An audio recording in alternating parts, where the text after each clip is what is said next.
For the upcoming right-hander, brake 30 meters later and ease off the pressure.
Hello, good evening and welcome ladies and gentlemen to another round of rapid fire racing action in the SimRacing International GT3 Championship, sponsored by Trophy.ai, as brought to you on the premier sim racing platform available only on PC, known as iRacing. Season 10 is in full flow. 2 rounds have been completed already, and at the very front of the field, it's been very intriguing. We have had history set across our 2 classes here in Split B. In Pro, we've had the intrigue set by the fact that we have had the same 3 drivers finish on the podium both rounds 1 and 2, and those same 3 drivers have finished in exactly the same spots. It's never happened before at SimRacing International in a series. The same can be said in Evo, where we have had the same 3 drivers finish on the podium in both rounds. However, they've slightly finished in a bit of a jumbled up order, but the point being, it does seem as though, here in Season 10 in Split B, history is going to be made. And quite appropriately, of course, in our Sunset season and our anniversary season. And here we are today for round number 3 of 10, then in Portugal, to see whether history continues or whether anybody could break the mould that's occurring at the front of the Evo and the Pro classes.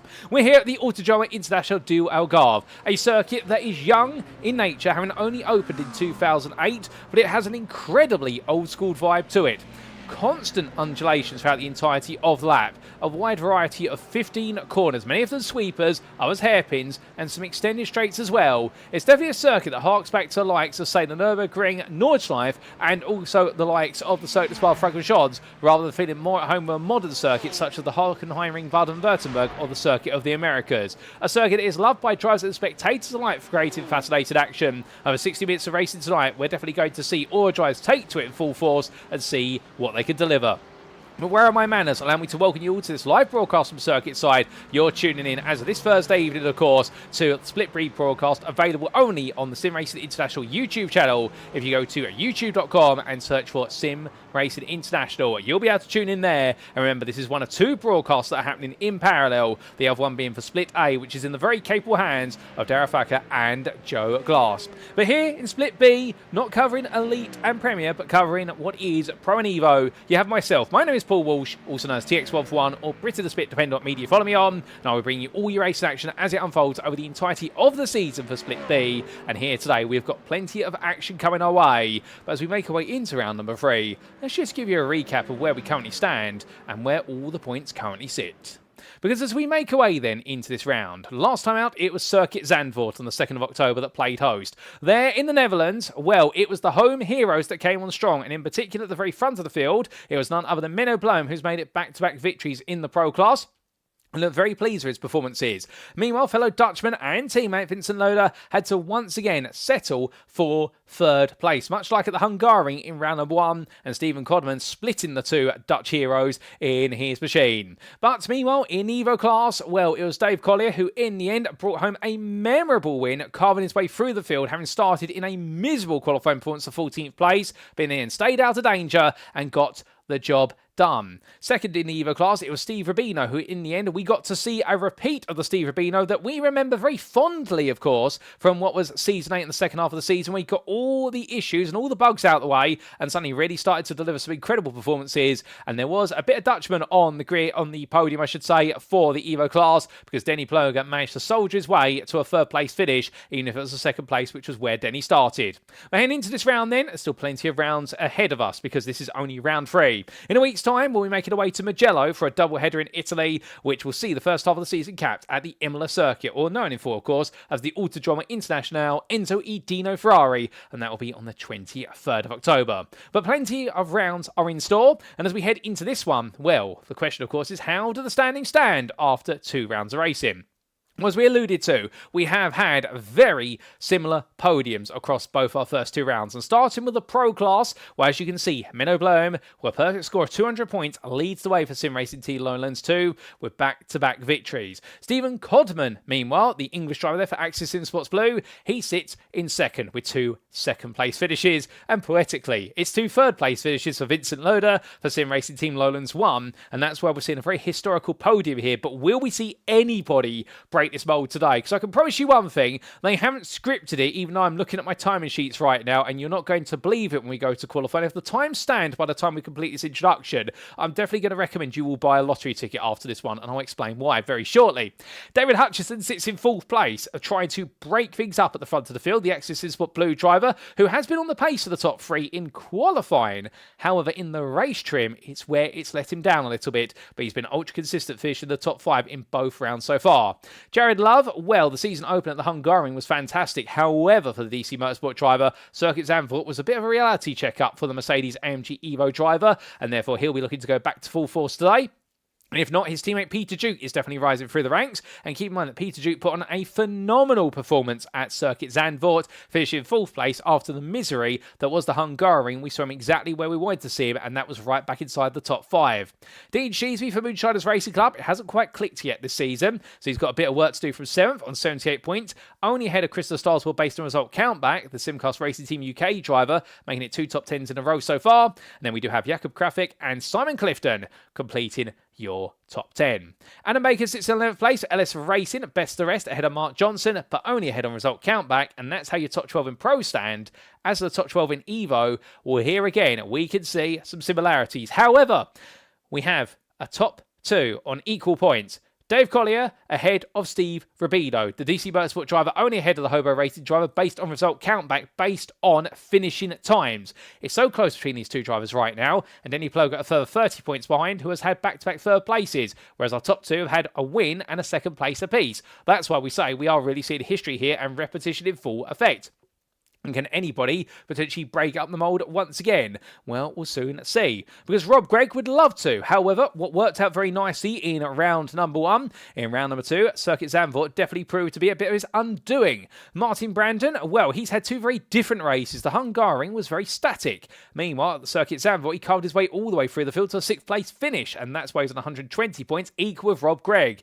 Andy Schell sits in 6th for Quatermass Motorsport, and while Zandvoort was not around to be remembered, but he'll definitely remember the Hungarian and be thinking about how he could potentially make his way back into the top 5. If not, Stuart Rice, equal points, but based on result countback is behind. The Phoenix Racing Red driver will be there to try and push ahead on 102.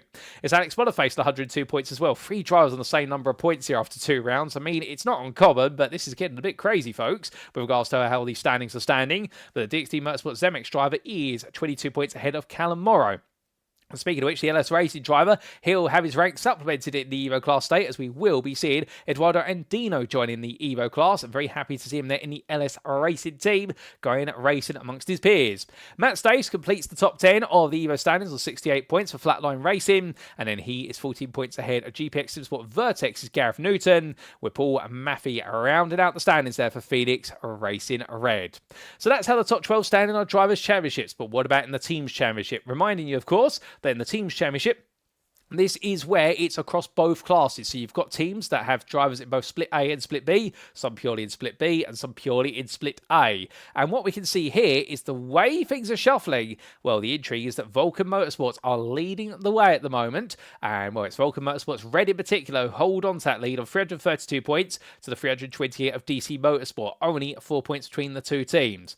Axis SimSports Blue, meanwhile, well, they're in third. They're only a further 10 points behind, but 6 ahead of Phoenix Racing Blue, and then it's Vulcan Motorsports Gold who create the sizable gap of 32 points to the top 4 and have a 32-point advantage over what is the 6th place team there. You couldn't make up the symmetry on this one, and that is Phoenix Racing Red. So a bit of symmetry to the Phoenix Racing teams there, but you can see, look at how tight it is from 6th through to 10th. It is only 32 points that separates Phoenix Racing Red, Sim Racing Team Lowlands 2, MJK Sim Racing, Sim Coach, and GPX SimSport Vertex. It is very tight, and that's before you consider the fact that Moonshiners Racing Club, after 2 rounds, are only outside the top 10 based on result countback. They are on 216 points as well. But with a recap of the championship standings, let's head to our circuit in terms of where we are.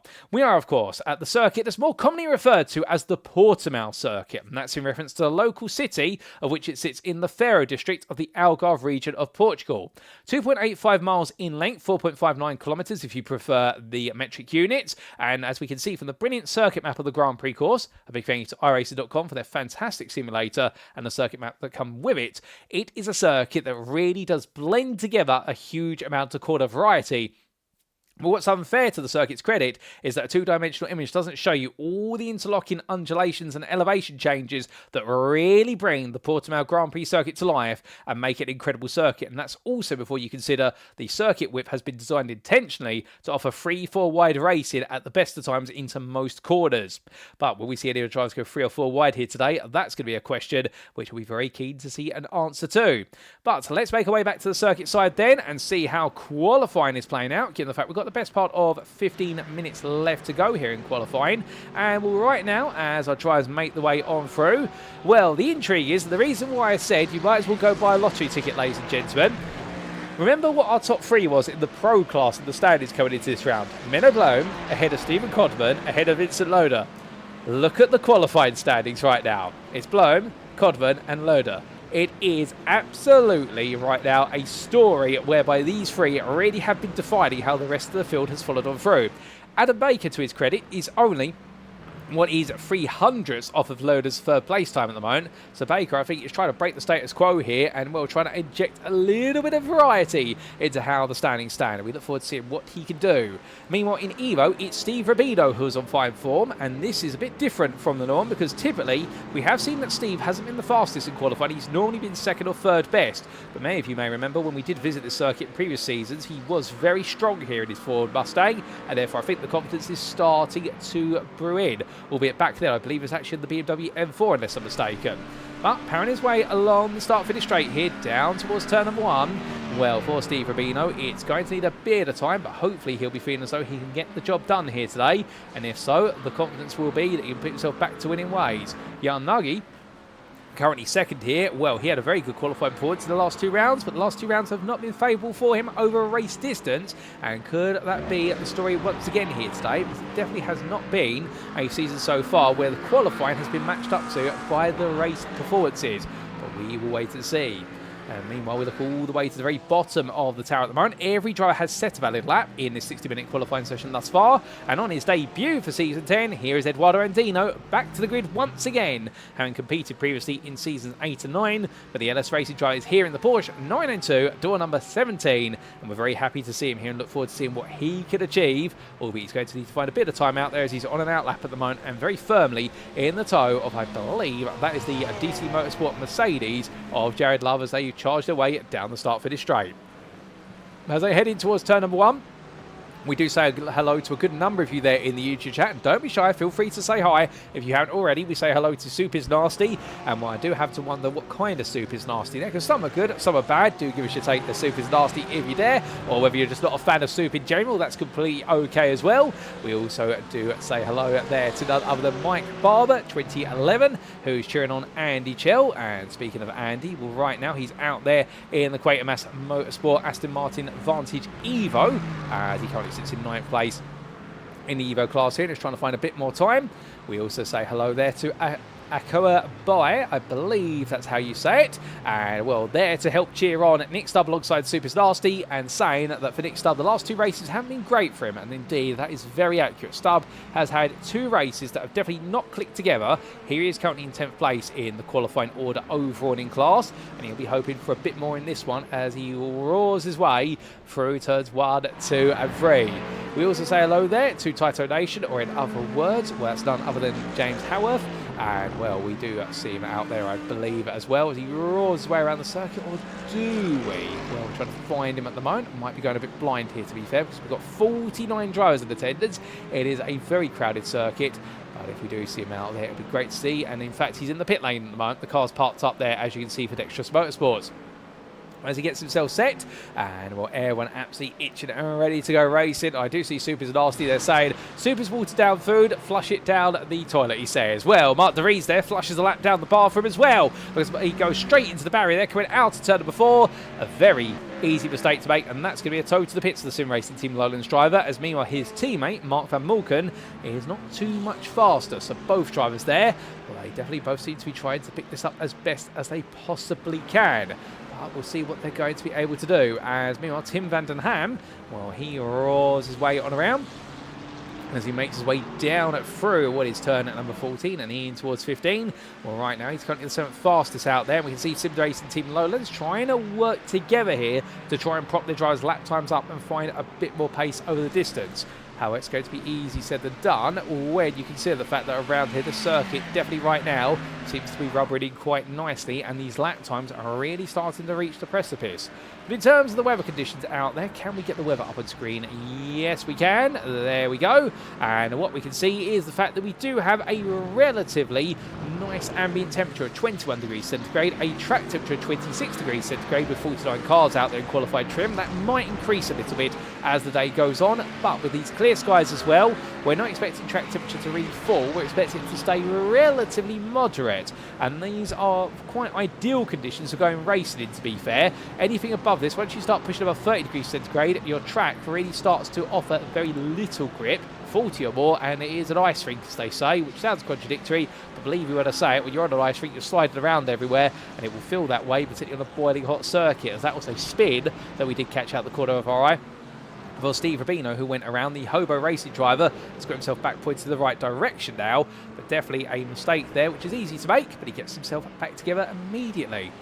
On his way around, one of the surprises in qualifying, well, Dave Collier down in 9th at the moment for the AMS here. It's not quite gone his way in qualifying so far, and again he could be building up to something, because with all this time available, well, our drivers have 60 minutes, which feedback's already been received. Some are absolutely enjoying the longer qualifying sessions, others are not enjoying it, and some are hoping it would be shortened. Others would prefer to go back to the closed qualifying session, but we always like to give it a try at the SimRacing International community, because if you don't try to experiment, then you don't know what other options are available to you, and you don't know whether you can potentially improve upon the way you currently do things. But Dave Collier definitely right now looking to try and improve upon this lap, because if he doesn't, he may end up in a little bit of woe here, because he'll have a lot of work to do as he understeers wide out the final corner, straightens the car up on exit. He's got the dirty air of Steve Rubino's Ford Mustang in front, bobs and weaves side by side. I think that might be an indicator of what's wrong for Collier. I think there's a lot of understeer in that Mercedes, which there is natively front engine rear wheel drive. You're always going to get understeer versus oversteer in medium load and medium speed corners.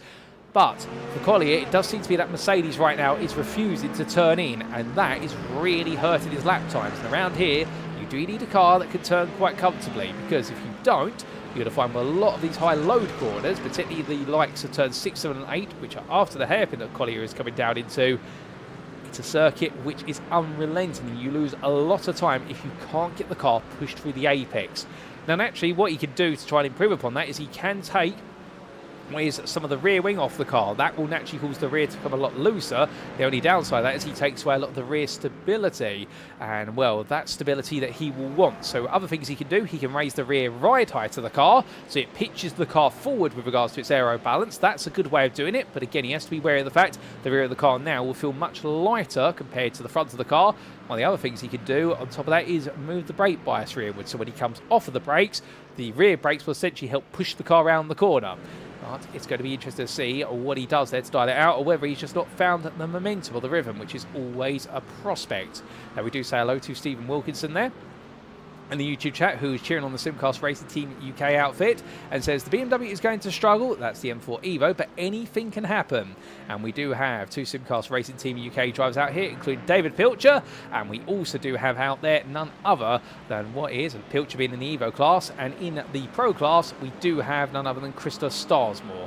And well, we had the pleasure of catching up with our Simcast Racing Team UK driver of Matthew Hunter last time out at what was Circuit Zandvoort after the racing completed, and well, he felt happy with his performance, but as the season goes on, he is going to be targeting to move even higher. And here is Hunter, the 3rd member of the Simcast Racing Team UK outfit, here today, and we're on his way through Portimão Corner. It turns 10 and 11. I think he'll be feeling as though things here are going to all be moving very nicely, but as he roars his way in towards turn number 13. Well, he's all the way down in 47th place at the moment, with Robert McNaughton giving him close company there, the Dexterous Motorsports driver. So there could be a little bit of accuracy there in Wilkinson saying that it does seem as though the BMWs are going to struggle.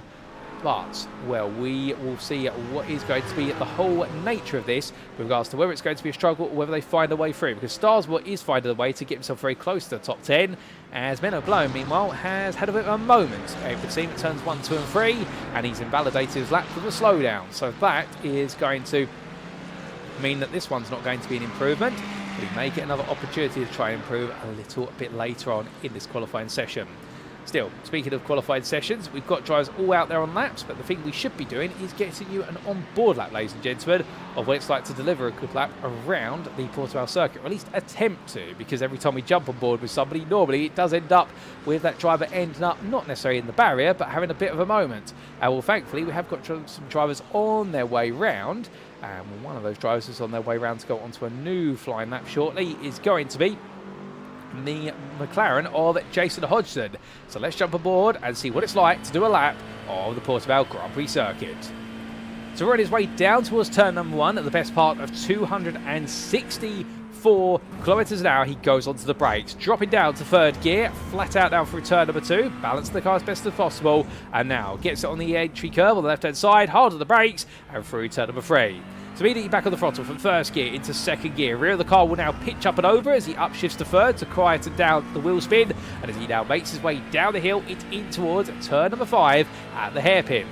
Onto the brakes, all the way down to 1st gear here as he points the car towards the apex. The McLaren has plenty of rear rotation, so he can get away with this. And as he makes his way now out, he'll be flat out through turn number 6, unsighted over the crest. And then suddenly you're confronted with turn number 7. Onto the brakes he briefly goes, cuts it into the right-hander, and now onto the brakes here through turn number 8. And it's uphill at this point. From a depression, you now go over the rise and into another depression in the road as he now makes his way into the fast left-hander at turn number 9. Uphill he goes, unsighted here, you have to brake on a blind peak in towards turn number 10. That's going to feel like Coppice Corner at Donington Park. And as he comes through 11, Portimão Bend, it's the combination of turns 10 and 11. You brake at 10 to set up 11, and now through 12 he goes, and in towards the braking zone for the switchback hairpin sequence of turns 13 and 14. It's left into right as he heads through the 1st corner and now into the 2nd one, bringing the car nicely over to the left-hand side, and down through that right-hander he goes. And for Jason Hodgson at this point, it's a brilliant exit there. It's only gap corner now between himself and the start-finish line. How quickly can he get this done as he roars his way through? And, well, it is going to be, well, it's going to be a smooth lap there from him, but what's it going to be in terms of the lap time he sets? We're about to find out, and for Jason Hodgson, it's 5th place there. A lovely lap of 41.642, and with that, I think you'll feel very happy with that one, because that's the toe to the pits, but that's the toe to the pits in triumph there, because he's nailed the lap and put himself right back into the top. And as we do see our drivers making their way around, I get the question asked to you by Soup is Nasty there, which is, what is my favourite soup? Oh, goodness me, that's the question that's going to throw me on the ball. I'm going to be cheeky here, and well, I would use the cop-out and say it is tomato soup. If I'm ever on real-life commentary duties, when I do have a lunch break, I normally always break out a cup of soup with a kettle that I take, a portable kettle. However, I must admit, I do enjoy pea soup. That's my guilty pleasure, is pea soup. Very strange, I know, but tomato soup is my go-to. Pea soup is the creme de la creme for me. And, well, whether that's going to make a few people feel a bit ill saying that, or alternatively, that's going to surprise people, well, there you go. You now know my soup preferences if you ever want to surprise me. And, well, I won't be giving away my PO box and asking you to send soup cans to me. If you do, well, that's definitely something a bit odd I've received in the post. As meanwhile, in the mail there is an Axis SimSport car going a bit sideways, and that was why the Ford Mustangs ended up very sideways indeed coming out of turn number 4. And, well, that's the undulation of the left-hander, which upset the car there, and trying to see which of the Ford Mustangs that was. It definitely wasn't Simon Clifton. He's not part of the Axis SimSport red team. And Clifton rolls his way down the hill here, and we're all the way through. I see Sir Bottlejob asking one of the most philosophical questions ever, which is cereal soup? Well, if you have milk with your cereal, and I believe that may be the case, that it is technically soup with lumps in it. There we go. There's one for you, ladies and gentlemen. If soup is meant to be liquidized food, is cereal with milk essentially soup with large chunks in it?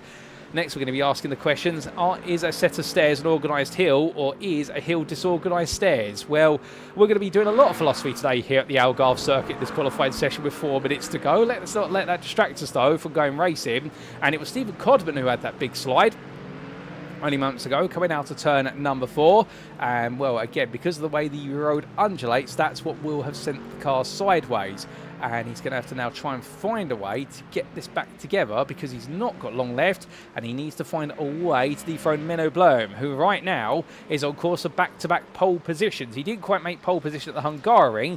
That went the way of what was his teammate, Vincent Lodder, albeit very quickly into turn number 1. It was elbows out between the two of them, and all the way through turn number 2 and 3. And in the end, we did see what was Meno Bloem take the lead and never look back. So right now, with that brilliant pole lap at Circuit Zandvoort, he'll be thinking as though he'd get this dialed together. But Peter Duke finally breaks the stranglehold that we're seeing at the front, albeit Tim van den Ham had done it a little bit earlier to Vincent Lodder. But now we do see Peter Duke making his way in towards 3rd place there for DC Motorsport. So he's had to pull a bit of a magical lap out with only 3 minutes left, but he's done that. It's a 41.57. And that puts him the best part of what is 0.2 off of Codman's best time, but it puts him just shy of what is 600ths faster than Van den Ham's best time. And Vincent Lodder right now, when we're trying to cook up a good lap here, as he's weaving down the start for this straight. It won't be this lap he goes for it. It will be the final lap of the session that he can deliver when he tries to go for that pole position. And, well, if he puts himself on the front row at least, it will be a repeat of what we saw at Circuit Zandvoort. If he can put himself on pole, it will be a repeat of what we saw at the Hungaroring there. So he will be... Oh, no, that's not good. Lodder goes very sideways there through turn number 4. Tries to get it together, but it goes to the grass and the car completely goes around. Is that it for his qualifying session? He spins it around here. He's going to go on, but those tyres right now, they will have a huge flat spot on them as a result of that slide and the spin. So Lodder right now has got a set of tyres that are going to be piping hot. He's still got 2.5 minutes to get it around and try and cool those tyres down, but I wouldn't be surprised if those tyres are well past their prime as a result of that spin. And that is going to be a very frustrating one, because I think he was building himself up and suddenly it's come back to bite him. Meanwhile, in the Evo class, well, Steve Rubino has parked up in the pit lane. And Jan Nagy right now is 1.5 tenths off of his pole time. And then we do have James Fraser only at the best part of 200ths of Nagy's time. So it is looking close to second place. James Fraser, is he out there at the moment? Yes, he is. Here he is right now trying to push it onwards. But the Porsche 992 driver, well, we do know that Moonshiners Racing Club decided to split their drivers across different cars. His brother Liam running the Corvette Z06, and indeed an unpopular car, but as he's previously mentioned, he does find a way to magically make unpopular cars seemingly work. Unfortunately here today, we don't have Liam Fraser, or do we? Yes, we do, in fact. There he is. And, well, you can tell I'm going a bit blind today as he makes his way down the start-finish straight, and we're roaring his way onwards. Now, unfortunately, we don't have James Bostock on the grid here today. He couldn't quite make it, unfortunately, due to personal circumstances, but the good news is he's in the chat, and, well, he's cheering on Noel Edmonds-Brown and also Gav Newton there. And, well, Noel Edmonds-Brown, I believe, is in reference to one of his teammates there, and well, I do believe there's a bit of a running joke, there's a bit of history with regards to the concept of Noel Edmonds, of course the big personality of what is TV in the United Kingdom, if anybody remembers Deal or No Deal, and the man with always the fancy shirts. But what we do see here is that Meno Bloem, who I believe he's referring to, is trying to give it his all, currently 8th for this qualifying session. Gareth Newton, meanwhile, well, he's a little bit further down the orders. Gareth Newton, he's currently the 8th fastest in Evo, 39th overall on this grid.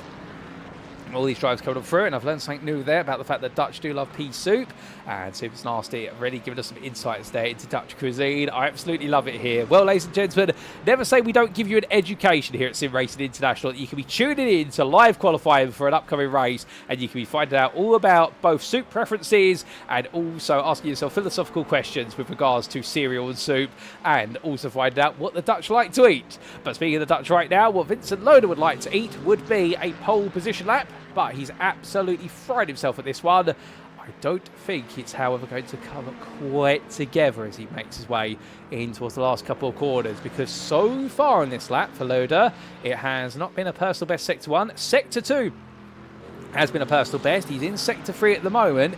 If he pulls, oh, it snaps loose and right at the end there at turn number 14. Vincent Lodder was pushing it hard, and in the end the car decided it had had enough as he was following Meno Bloem, who goes all the way out wide. So Meno Bloem struggling now. I think gets caught with a big gust of wind right at the end coming through Galp corner, and well, he'll stay in 8th place. He was not improved in the first 2 sectors, but his sector 3 was on fire until it was not. Robin Milton, meanwhile, he makes his way on through turn number 8 in the accurate NSX Evo. And as he comes over the rise and down, well, what can Milton do here? He's currently in 13th place. He is half a second off the overall pole time, and his sectors right now, Sector 1, he has not improved. Sector 2, he's almost at the end of it. And, well, his previous best, well, he parks up there. He's decided he's had enough. He's not improved at all. Chris Jennings, meanwhile, makes his way on around. A very busy man at the moment, the Access SimSport Blue driver. When he's not racing GT3s, he's racing GT4s. And, well, as he makes his way out through the final corner here, well, right now, the Access SimSport Blue machine heads towards the line, but what's it going to be for Jennings? He runs out wide. That's going to invalidate the lap, and I think that's a bit of frustration there. And he's not improving, and he will stay in 17th place. As Matthew Hunter, meanwhile, he's on a personal best here, is Hunter. Right at the end of this session, can he get the job done then as he makes his way towards the line? And the answer is going to be for Matthew Hunter, yes, no, maybe. In the end, he does improve. It's a personal best, but it doesn't move him beyond 47th. It's a 44.306, but he does put in some improvement there. And that is qualifying, ladies and gentlemen. Done and dusted. So on what will be overall and pro pole, it is Menno Bloem, who once again makes it back-to-back pole positions. Steven Codman for the first time this season puts himself on the front row alongside, and Peter Duke breaks up that top 3 by starting 3rd place for DC Motorsport, with Tim van der Hem in 4th, Darren Hutchison in 5th, and Vincent Lodder starting in a rather poor 6th compared to his previous form. In Evo, Steve Rubino has done the job. He's taken that pole position with 26th overall on the grid. He'll be very happy with that one. As we see the car parked up there in the pit lane behind the catch fence, but we can look above it. So that's a brilliant result there for the Hobo Racing driver. 2nd place in that qualifying for Evo. Jan Nagy 2 places back in 28th ahead of James Fraser. And it was so tenderly tight between the two of them in the end as we now make our way to the grid for our one and only race here in round number 3 of the championship.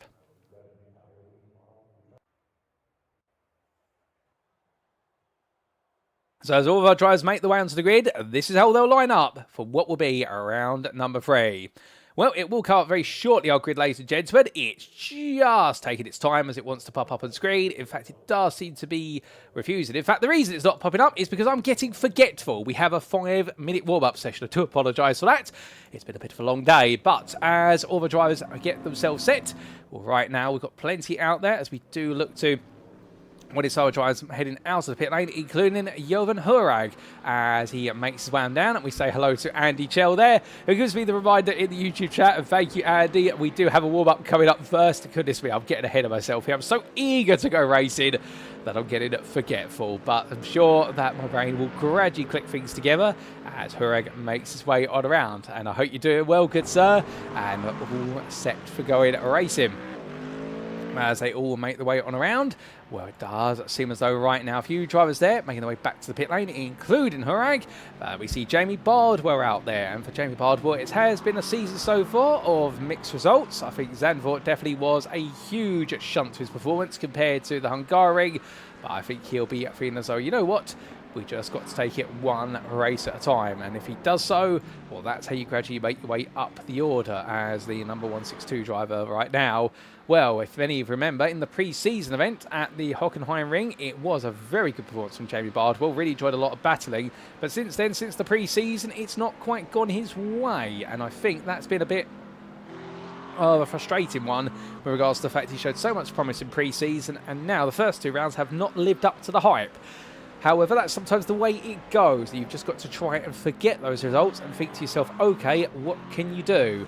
As we do look to what is the warm-up here as our drivers make the way on around, and as they do, we're only just gradually warring their way on through, and well, we've only got 3 minutes to warm up left. So I'll tell you what, ladies and gents, as they make the way on through, we're going to jump on board with Krista Starswell's BMW M4, and I'm going to very briefly step away and just make sure that my water bottle is topped up before we do go racing. So I get the feeling with all the action that's upcoming, I'm going to need it, because otherwise I may not have a voice left by the end of it.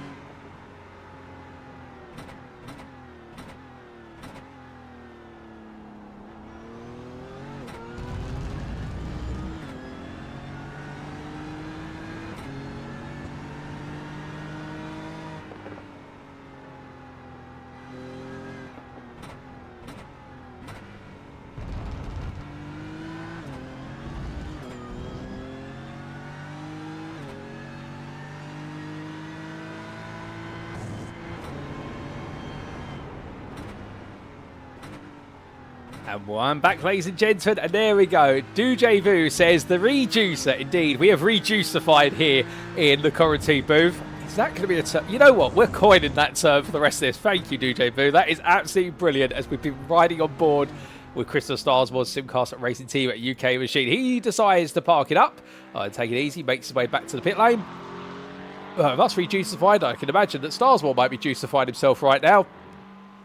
And well, as Jamie Bardwell makes his way on through, we're not too far away with 1.5 minutes left in the warm-up, and then we'll be roaring.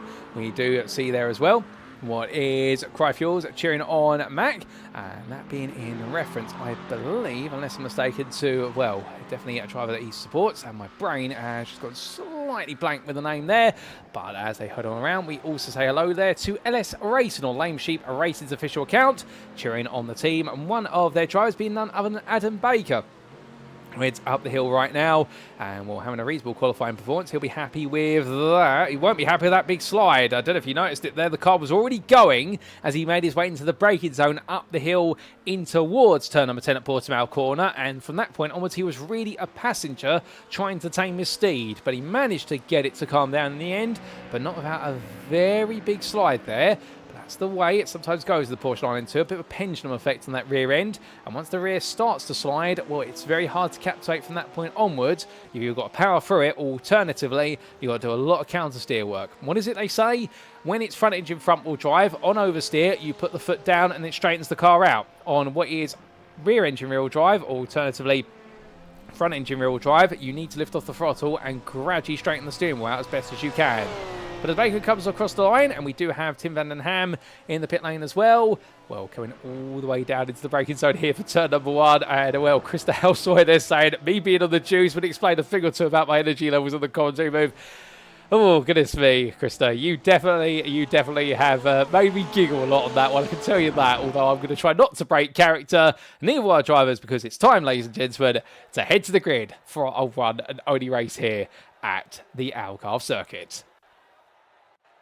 So onto the grid they go, and as they do, this is how they'll all line up for 60 minutes of racing. It's a sunny evening, and Menno Bloem will have a sunny smile on his face as the SimRacing Team Lowlands number 2 driver looks to try and roar his way away from pole position. Can he make it 3 wins in a row? Well, we will see. Steven Codman lines up alongside for Axis Motorsport Red with a qualifying best performance of the season and makes it onto that front row.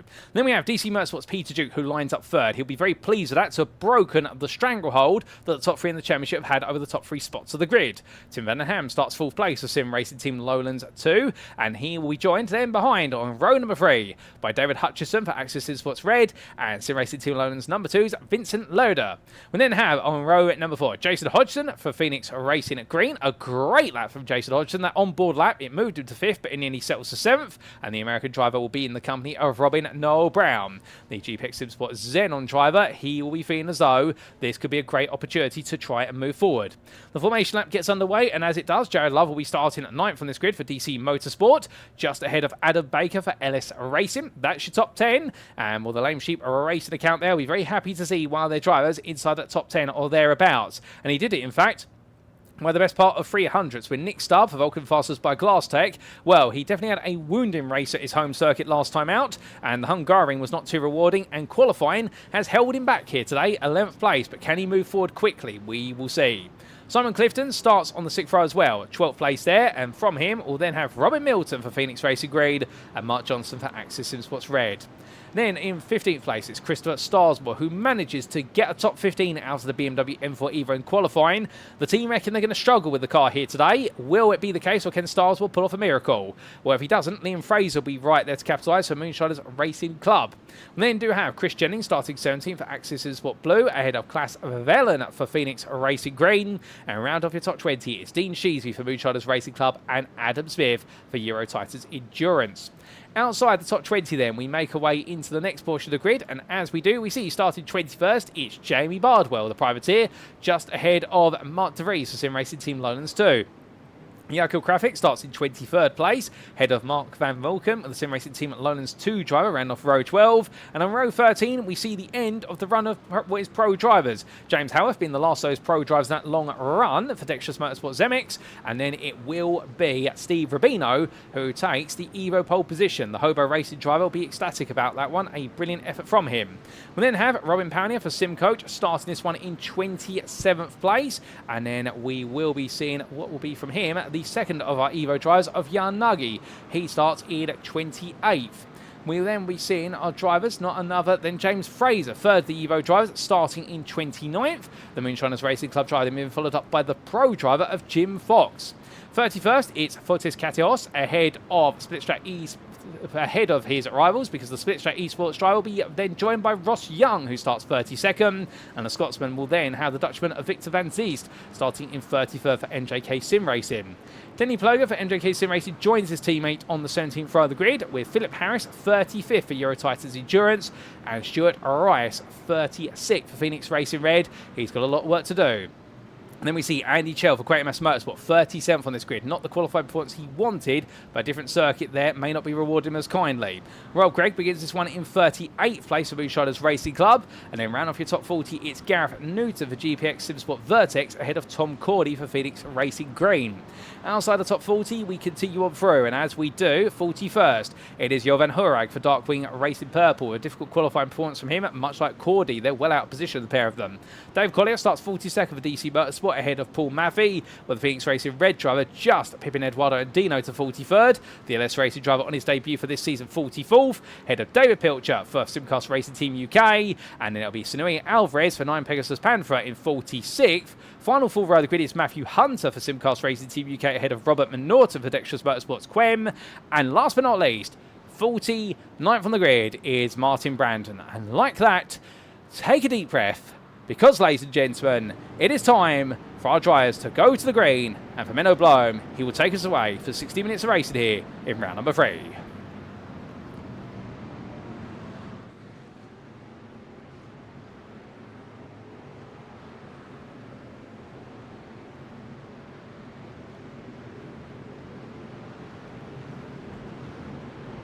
And it's lights out and away we go as Meno Bloem has a relatively slow start and Steven Codman actually gets the jump here and it all goes wrong right at the start for multiple drivers. Well, that's not good as they cut across. I believe Peter Duke being caught up there as season best qualifying performance ended up in the barrier very quickly. Well, he's been able to get away from the barrier there. He drops all the way down. Contact there with Katios who goes round. Katios being one of the stars of what was round number 2, but in the end now has been ejected before he's even cleared the opening corner. It's drama straight away here at Portimão, and not the good kind of drama for many a driver as we do see them all making their way on through what will be turn number 3 for the first order of the day. But will it all calm down between drivers? We'll have to wait and see as Vincent Lodder right now battling with Menno Bloem. Load up the inside in towards the turn 5 hairpin, side by side, and this is going to be retribution for the Algarve. There's elbows out. Surely keep it clean, lads. There's contact between the two of them. Loader goes round, Bloem on the inside. They both go sideways. The two teammates take each other out. Bloem goes around as well. And right now, well, I can imagine there's going to be words between the two of them after the race immediately. And I wouldn't be surprised if the team principal will be calling them in afterwards. It's not quite Hamilton-Rosberg, but it comes pretty close. Steven Codman then leaves, and it's suddenly three Ford Mustangs leading the way. Codman ahead of Noel Brown and Hutchison. My good lord, you could not make up how this has all started. And I don't think the chaos is quite over yet, ladies and gentlemen. We will see what's going to happen, but it definitely has been a complete upset to the eyes for many a driver as they all make the way on through. And, well, we'll have to try and get a replay of how that all started and where it all went wrong right at the beginning of the race, because for so many it's gone wrong, but for others it's gone so right. But as we do see Klaus Velani, he's had a brilliant start as well. 7 places gained overall, but he gets the power down, carried out of turn number 14, and the Porsche's rear tyres light up and sends him around. That is not the way he wanted it to go. Robin Milton, meanwhile, he struggled in qualifying, but right now he's not struggling in the race. He makes his way past Jared Love. Love without a front bumper as well. So I believe, well, Jared Love survived it better than Peter Duke did, but both of the DC Motorsport drivers ended up losing their front bumpers of some description. It definitely has been chaos there, as meanwhile Peter Duke, well, you can see him minus the front bumper as well. It's easy to confuse them when Mark Van Malkin poking his way at the inside. Around the outside goes Jamie Bardwell here. That's bold, that's brave, but it could be quite brilliant. But he's going to be tapped. And Bardwell goes sideways there, missing the front bumper in his McLaren. Indeed, that's all weight reduction. Will not be helping the car out down the straights. That's going to be causing a lot of aerodynamic drag. And immediately Jakub Krafik now in the tow here. Looks to make it too wide, coming down towards the hairpin with Chris Jennings close behind as well. So these drivers right now pushing each other as much as they can. Evo class wise, it's a little bit more straightforward because Steve Rapido is still leading, having started a pole.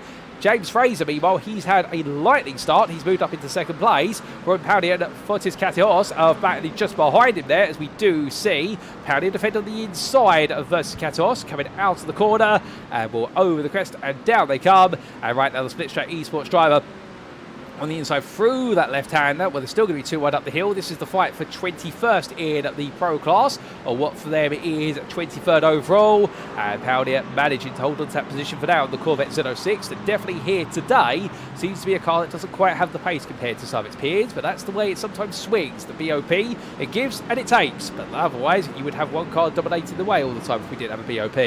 Doesn't make the way down through turn number 14. Katios once again looking to cut back to the inside, can't quite find it, and it does seem as though Powdy right now has his number as they head onwards. Meno Bloem, meanwhile, after the contact between himself and his teammate Vincent Lodder, well, these two right now chasing their way back into this race. Lodder, I believe, is a bit further up the order. Yes, he is. It was Bloem who came off the worst of the two of them. Lodder's already back into 10th place, but here goes Bloem looking around the outside, and the championship leader making a bit of contact there with Fox. He heads in towards turn of 1, doesn't want to give in. Fox doesn't either, but Fox is made to us. Tom Cordy, he now tucks it in behind, and we jump on board with your number 117 driver. Immediately tries to go around the outside. Sees an opportunity there to go late on the brakes to the Porsche. Gets it done behind Andy Chell.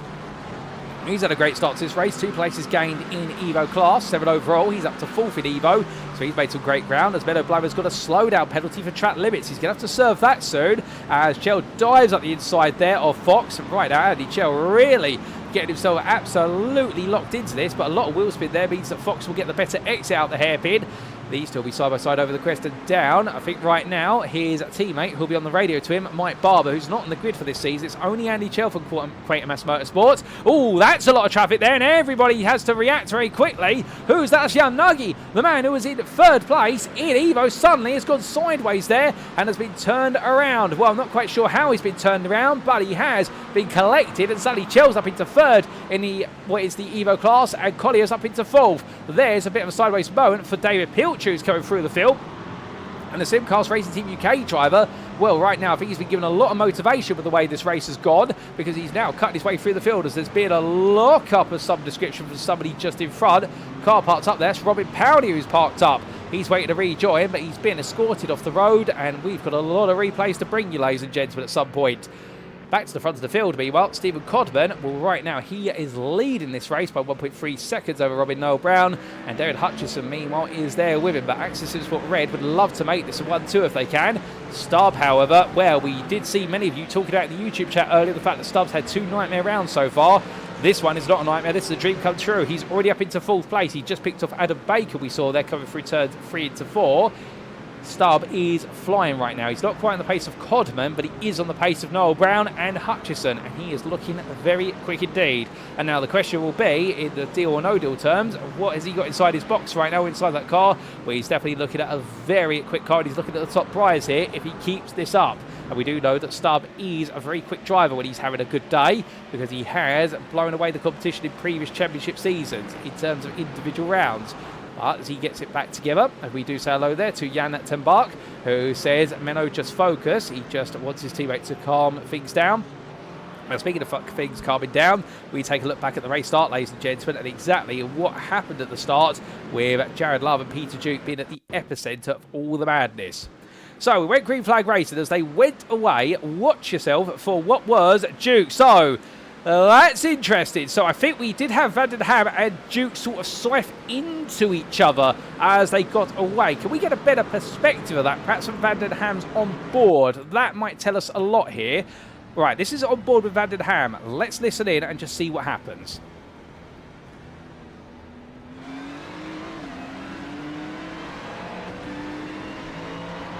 Comes across now that camera angle. Obviously, we can't see Duke's inputs or anything on those lines, and we're not getting to act as steward here. But Van den Ham started to pitch himself slightly to the right, and then Sonny was turned across what would seem to be the front of Duke's car. The reason we're giving this observation, that shows you that the two drivers intersected, and then subsequently, it was really survival for everybody else who had to come through the scene of the madness. We also had this happen to Dean Sheesby only moments later at the start. So whilst the two drivers took themselves out of contention, a bit of contact there with one of the Simcast Racing Team UK cars. And then suddenly, well, straight to the side, that was the McLaren. And I believe that was the McLaren of none other than, as the name of the driver does escape me there, but definitely a McLaren driver in the Pro class coming into quick contention and making that contact. And well, that was a nightmare moment for Sheesby there, and that's put him away back. But also further down the order, we had this for Tim Van den Ham a little bit later. And well, this was the driver who was wounded, and Indian, I think, recognised the fact the car had to be taken to the pit lane, and he had to tow it and had nothing left of the rear of the car. We then had this, perhaps one of the biggest talking points of this race right at the start. This was Menno Bloem and Vincent Lodder. 2 went into turn 7. 2 did not emerge from turn number 7. It was 0 SimRacing Team London's cars emerged from there. Both drivers get it very wrong, and indeed the two teammates making contact with each other. We had this for Victor Van Zist also, as he made his way over the crest of turn number 6. And indeed, a very dramatic opening lap. That was contact with Andy Chell. Now, will it be the argument from Chell that he was having his nose cut off by the NJK Sim Racing driver? Maybe. Van Ziest might argue, well, he had the right to turn in there, but that's different of drivers' perspectives, and we can't really talk much about that because the camera angle we've had has not been too accommodating. We've also had this happen for Chris Jennings. This was on lap number 3. So, only 2 laps later, same area of the corners. Under braking here, up the inside, and comes Katios. That's fine. And then suddenly Steve Rubino taps him, and this is what led to the domino effect, because Jan Nagy got caught up. They all suddenly had to take evasive action. So Jennings there, turned by Rubino, and then the rest of it was Nagy and Cordy all coming into the scene of the incident, and a frustrating moment, and well, indeed, an absolute nightmare. And then for Stuart Rice, as we just seen him in the YouTube chat, and I can understand his frustrations here, because we're going to see it in a replay. under braking, goes out wide, tries to survive it, and then tapped by Denny Ploger's car, trying to go round the outside of the Dutchman, trying to bring himself up to speed.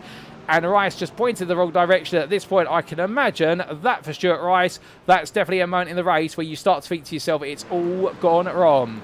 Well, with that, let's return to your live racing, ladies and gentlemen, because we can't be away from it for too long. We've had a lot of incidents on the opening couple of laps, but right now we've got more coming, because the question we were asking is, can Nick Stubb catch up to David Hutchison? Yes, he can, and in fact, in the end, gives a bit of bumper love to David Hutchison there. Both drivers go very deep, and Nick Stubb helping Hutchison to go even deeper into the corner. I don't think that was by intentional design. I think that was both of them pushing each other absolutely to the limit, and understandably, right now I think a few drivers cutting some frustrated perspectives out of the circuit. Stubb there cuts as much of 15 as he can, taking a bit of a different line to offset the dirty air, but loses a bit of exit speed as a result. But powering the way along at this point, the Vulcan fastest by Glass Tip Racing driver firmly in the tow as he roars his way onwards, and we show you those class positions on the screen because that's where all the points will be scored at the end of this one. Sparks flying off the under tray of that Ford Mustang, and right now for Nick Stubb, the Mercedes-AMG Evo driver, close, but not quite close enough to try and force a move here. We're definitely right now picking up the pace. The battle between Hutchison and Stubb is really going to define their race here, because depending on who wins this battle in the early stages, will we see them then catch up to Noel Brown and Codman, yes or no? Well, I think right now Hutchison is going to have to go fully defensive. Robin Milton, meanwhile, he looks for a dive up the inside there of Adam Baker. He can't quite find it in the end and has to wait his turn. Definitely trying to show his fangs there to Baker, and I don't think Baker will be too pleased to see an Acura trying to dive his way on the inside. Does have a very good electronics package, particularly with ABS. But right now, Adam Baker as well, he'll be mindful that he does have the strongest brakes of the grid. The Porsche very strongly anchors, but it does lack it a little bit on the faster speeds. But as we do look back to the fight for third, here we go again. It's Portimão Bend. Hutchison goes defensive. Meanwhile, Stubb tries to cut it around the outside, doesn't quite do so, but definitely is very eager to make a good impression here and is trying to poke his nose in as much as he possibly can. This time it's a much more straightforward run through turns 13 and 14, and no such contact between the two of them. Further down the order, and Gareth Newton, he started in 8th, and he rose up into 5th already.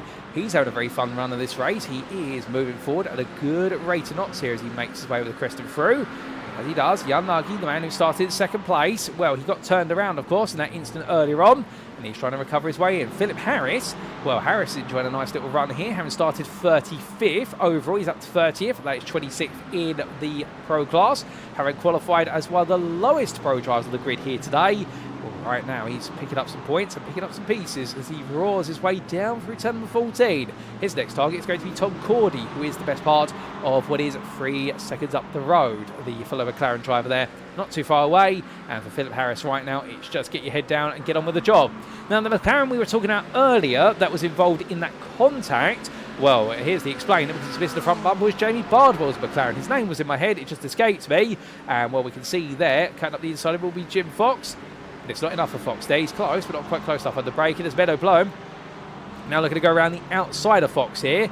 And well, Jim Fox not giving in. Bloem here right now, definitely trying to get rid of the red mist, as they say. He needs to calm down a little bit. And if he can calm down and focus, he might be able to put this back together. Albeit, I think the race win is going to be a long way away here.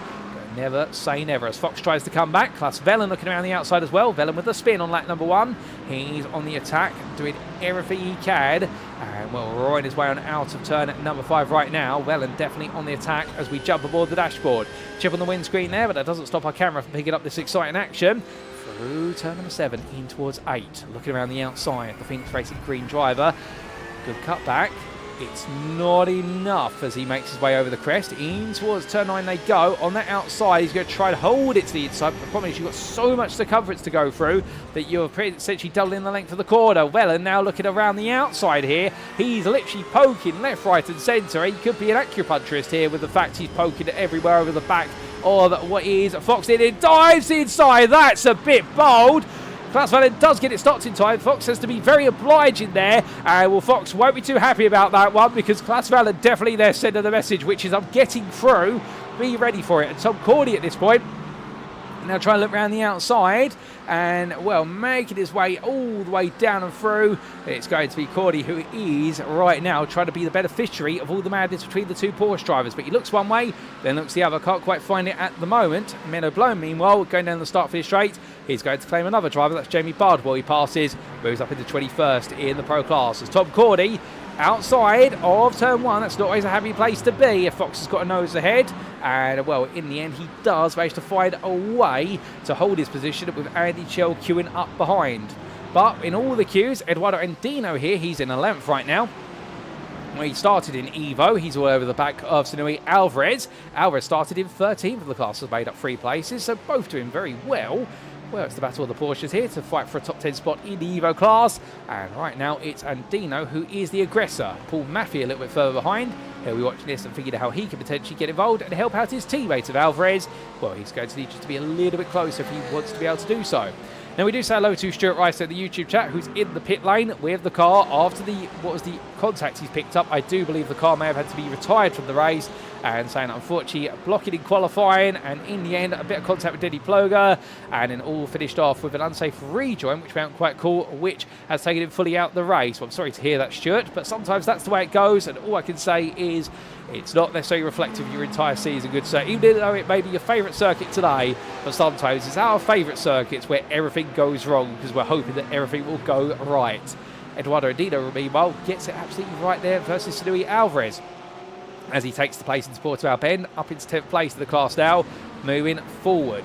Darren Pilcher, he's battling here with Rob Gregg as Victor Van Ziest has gone very wide. In fact, I think we've lost the pro driver to the metaphorical ether. I wonder if he's going to return. If not, then that's him out the race, unfortunately, because that will be due to technical issues with the car. Bandino right now still holding off Alvarez as Pilcher, who was the focus of our cameraman's attention, he's got Rob Gregg behind, and here they go down the start for this straight. Now, Simcast Racing Team UK driver, 8th place right now in Evo. He's made a lot of progress so far. However, you could understand if the Moonshiners Racing Club Aston Martin wants that place back. Given the fact it started in 7th place, it would like to make up the places if it can. Looking one way then the other. Pilcher right now just keeping it nice and steady here. And this is how a good race is made. It's not about being the fastest driver out there. It's just about being the calmest driver sometimes. And Pilcher demonstrating that and building up a lovely load of speed as he makes his way down towards turn number 5. Will we see a move there from Gregg? No. He tries to fake out a move, get Pilcher to go defensive. Pilcher decides to take a bit of a middle ground line. They're not truly defensive. And well, Gregg just tucks in behind as they head in towards turn number 6. But close racing between the two of them. No doubt about that. Back towards the front of the field, and we're looking at the fight for 3rd place in the pro class. As the first 17 minutes of this race come to a close, we've still got plenty of distance to go. David Hutchison, he's still ahead of Nick Stubb, but Robin Milton is closing little by little. So everybody pushing each other along here as they roar the way through. And right now, it does look as though these drivers are close. And, well, Robin Milton right now can't really get involved too much. He's just playing a bit more of a spectator role here. Meanwhile, not spectator, it's Jared Love who tries to go around the outside of Christopher Starsborn into turn 1. That's not easy to do. And Love in the end goes to the switchback there to try and get Starsborn to outbrake himself. Does it perfectly. Love goes all in on the brakes. And that's how you use a fake out of turn number 1 in order to make the move into turn number 3. Lovely bit of manoeuvre in there from Jared Love. Gets the move done and up ahead of Starswell. And Starswell, to be fair, I think if he looks back at that one afterwards, he'll realise that he got absolutely played as they made the way through. But, to be fair, in the most respectable way as well. But we can see Mark de Vries here also trying to go on the attack, trying to now compound Starswell's woe as we jump aboard in the Ferrari 296 from SimRacing Team Lowlands 2. Now through turn number 8 he comes. The problem for Mark de Vries here is he's going to be up behind the car that is very quick on the straights. The BMW M4 has proven time and time again that it may lack a little bit of, should I say, quiet in the corners, but it will definitely make up for it over the longer distance. As de Vries there gets a very, very different line, absolutely nailed to get into Portimão corner. I think that's to offset the dirty air. What he's doing is he's turning turns 10 and 11 into a single V-shaped corner. He's braking to the outside of turn 10 and then setting up an apex between the two corners, which is a way to approach it. But naturally what you're doing there is you're losing a little bit of what is optimum corner time to offset the dirty air over the front of the car and therefore gain more race time from being behind another car. Further up the road, we jump aboard with Nick Stubb as he's got Robin Milton on his inside, and the Acura Milton gains another place. So Milton right now is turning up the heat as Stubb looks to try and make a bit of a move there. Doesn't quite work out, however, and Robin Milton is firmly into 4th place, at least for now. So it would seem as though Milton is now in this second phase of the race, the faster driver, whereas Nick Stubb in the opening 10 minutes was the fastest of everybody, excluding your race leader, Steven Codman, who has just set the fastest lap of the race, a 41.57. And checking previous lap times, Steven Codman right now, that fastest lap is half a second faster than what anybody else has been able to achieve here at the Algarve Circuit under race conditions. Codman is absolutely flying. We do say hello there to SimRacing Dad, who says that it's been a bit of a disaster due to an incident at turn 1 on lap number 1, and we do feel for you, good sir. It hasn't quite gone right, and I believe that's Dean Sheesby, who got caught up in all the chaos and carnage on the opening lap. And well, hopefully it'll be better returns in a week's time, because that Sheesby out of this race, sadly, as a result of that incident. And we've had quite a few casualties, and I suspect the stewards will be busy before we do make our way to our next round in investigating a lot of reports and then essentially breaking it down. And I think there might be some qualifying bans heading the way for some drivers as the licence points begin to accrue. But as everyone makes the way through, and indeed, you can understand I'm making an understatement there. As much as I'd love to be able to repeat the words you've typed, unfortunately I can't. I've got to keep this PG. But as I try to make the way through, I can tell already there's a bit of a smile on your face and you're in good spirits as a result of a small understatement.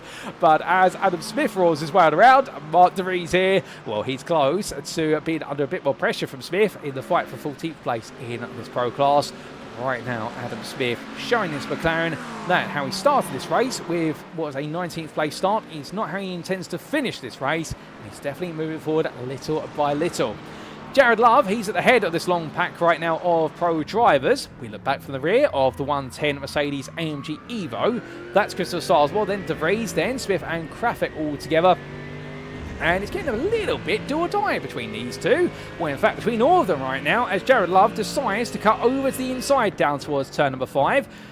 I wonder whether he's a bit worried that Starswell's going to look for a lunge here. Now, Starswell isn't normally a bit of a diver, to be fair. I don't know what he's done in previous rounds that would give that indication, but I think Love here just perhaps just getting used to the fact that right now he does have quite a beastly BMW behind, and perhaps objects appearing in his mirror are a bit closer than they would seem.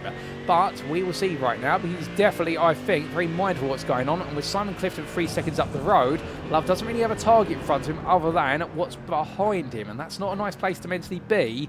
When you're not close to the guy in front, you can't use him as a bit of pace marker to egg you on. And right now, you're constantly in this weird mental state of looking in your rearview mirror to see whether Starswell's getting close, and looking at your relative as well. That's the black box, the initiator that drivers do have available to them in iRacing, that tells them the live gaps between them and the cars in front and behind them. Of course, the only problem is when you're this close to each other, you start to get what I like to recall as what is a relative addiction. And, well, it's where you keep looking at the relative rather than looking at the circuit and driving the car. And at that point, when you start doing that, your lap times actually start to fade and you start to make some slightly different decisions that you would normally do. Clifton, meanwhile, he doesn't really need to look at his relative at this point because he is quite happily at 2.8 seconds clear, and with it, 7.5 seconds off of Mark Johnson just up the road. So I think he's going to be absolutely pushing on, and well, it's going to be now for Clifton a target trying to chase down Mark Johnson for 10th place. Up the road, David Hutchison and Robin Milton are now squaring off to each other. So Milton's on the attack here, trying to find a way through. Couldn't quite find it that time. He's getting a bit eager here, is Milton. I think he definitely smells blood in the water. And right now, the accurate driver is looking very quick as we say hello there to Zakaria 566, who's cheering on at Robert McNaughton. And, well, we'll show you McNaughton in short order, who is out there at the moment, albeit he's all the way down in 42nd place.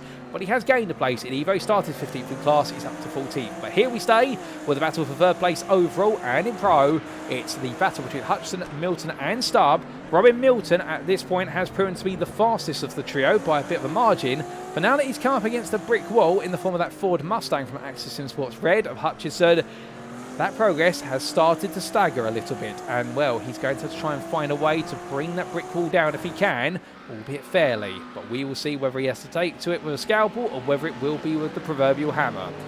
Roars way out of the corner, looking back to Robert McNaughton. Here he is. In a bit of a lonely 13th place at the moment in Evo. He's picked up a place because Luis Alvarez is into the pit lane, and that will be most likely for his one and only pit stop today. We are expecting a single pit stop as per usual. And, well, it's intriguing that we've not seen that many drivers actually come into the pit so far. The only ones that have are Mark van Vulken, Ross Young, and also now Luis Alvarez.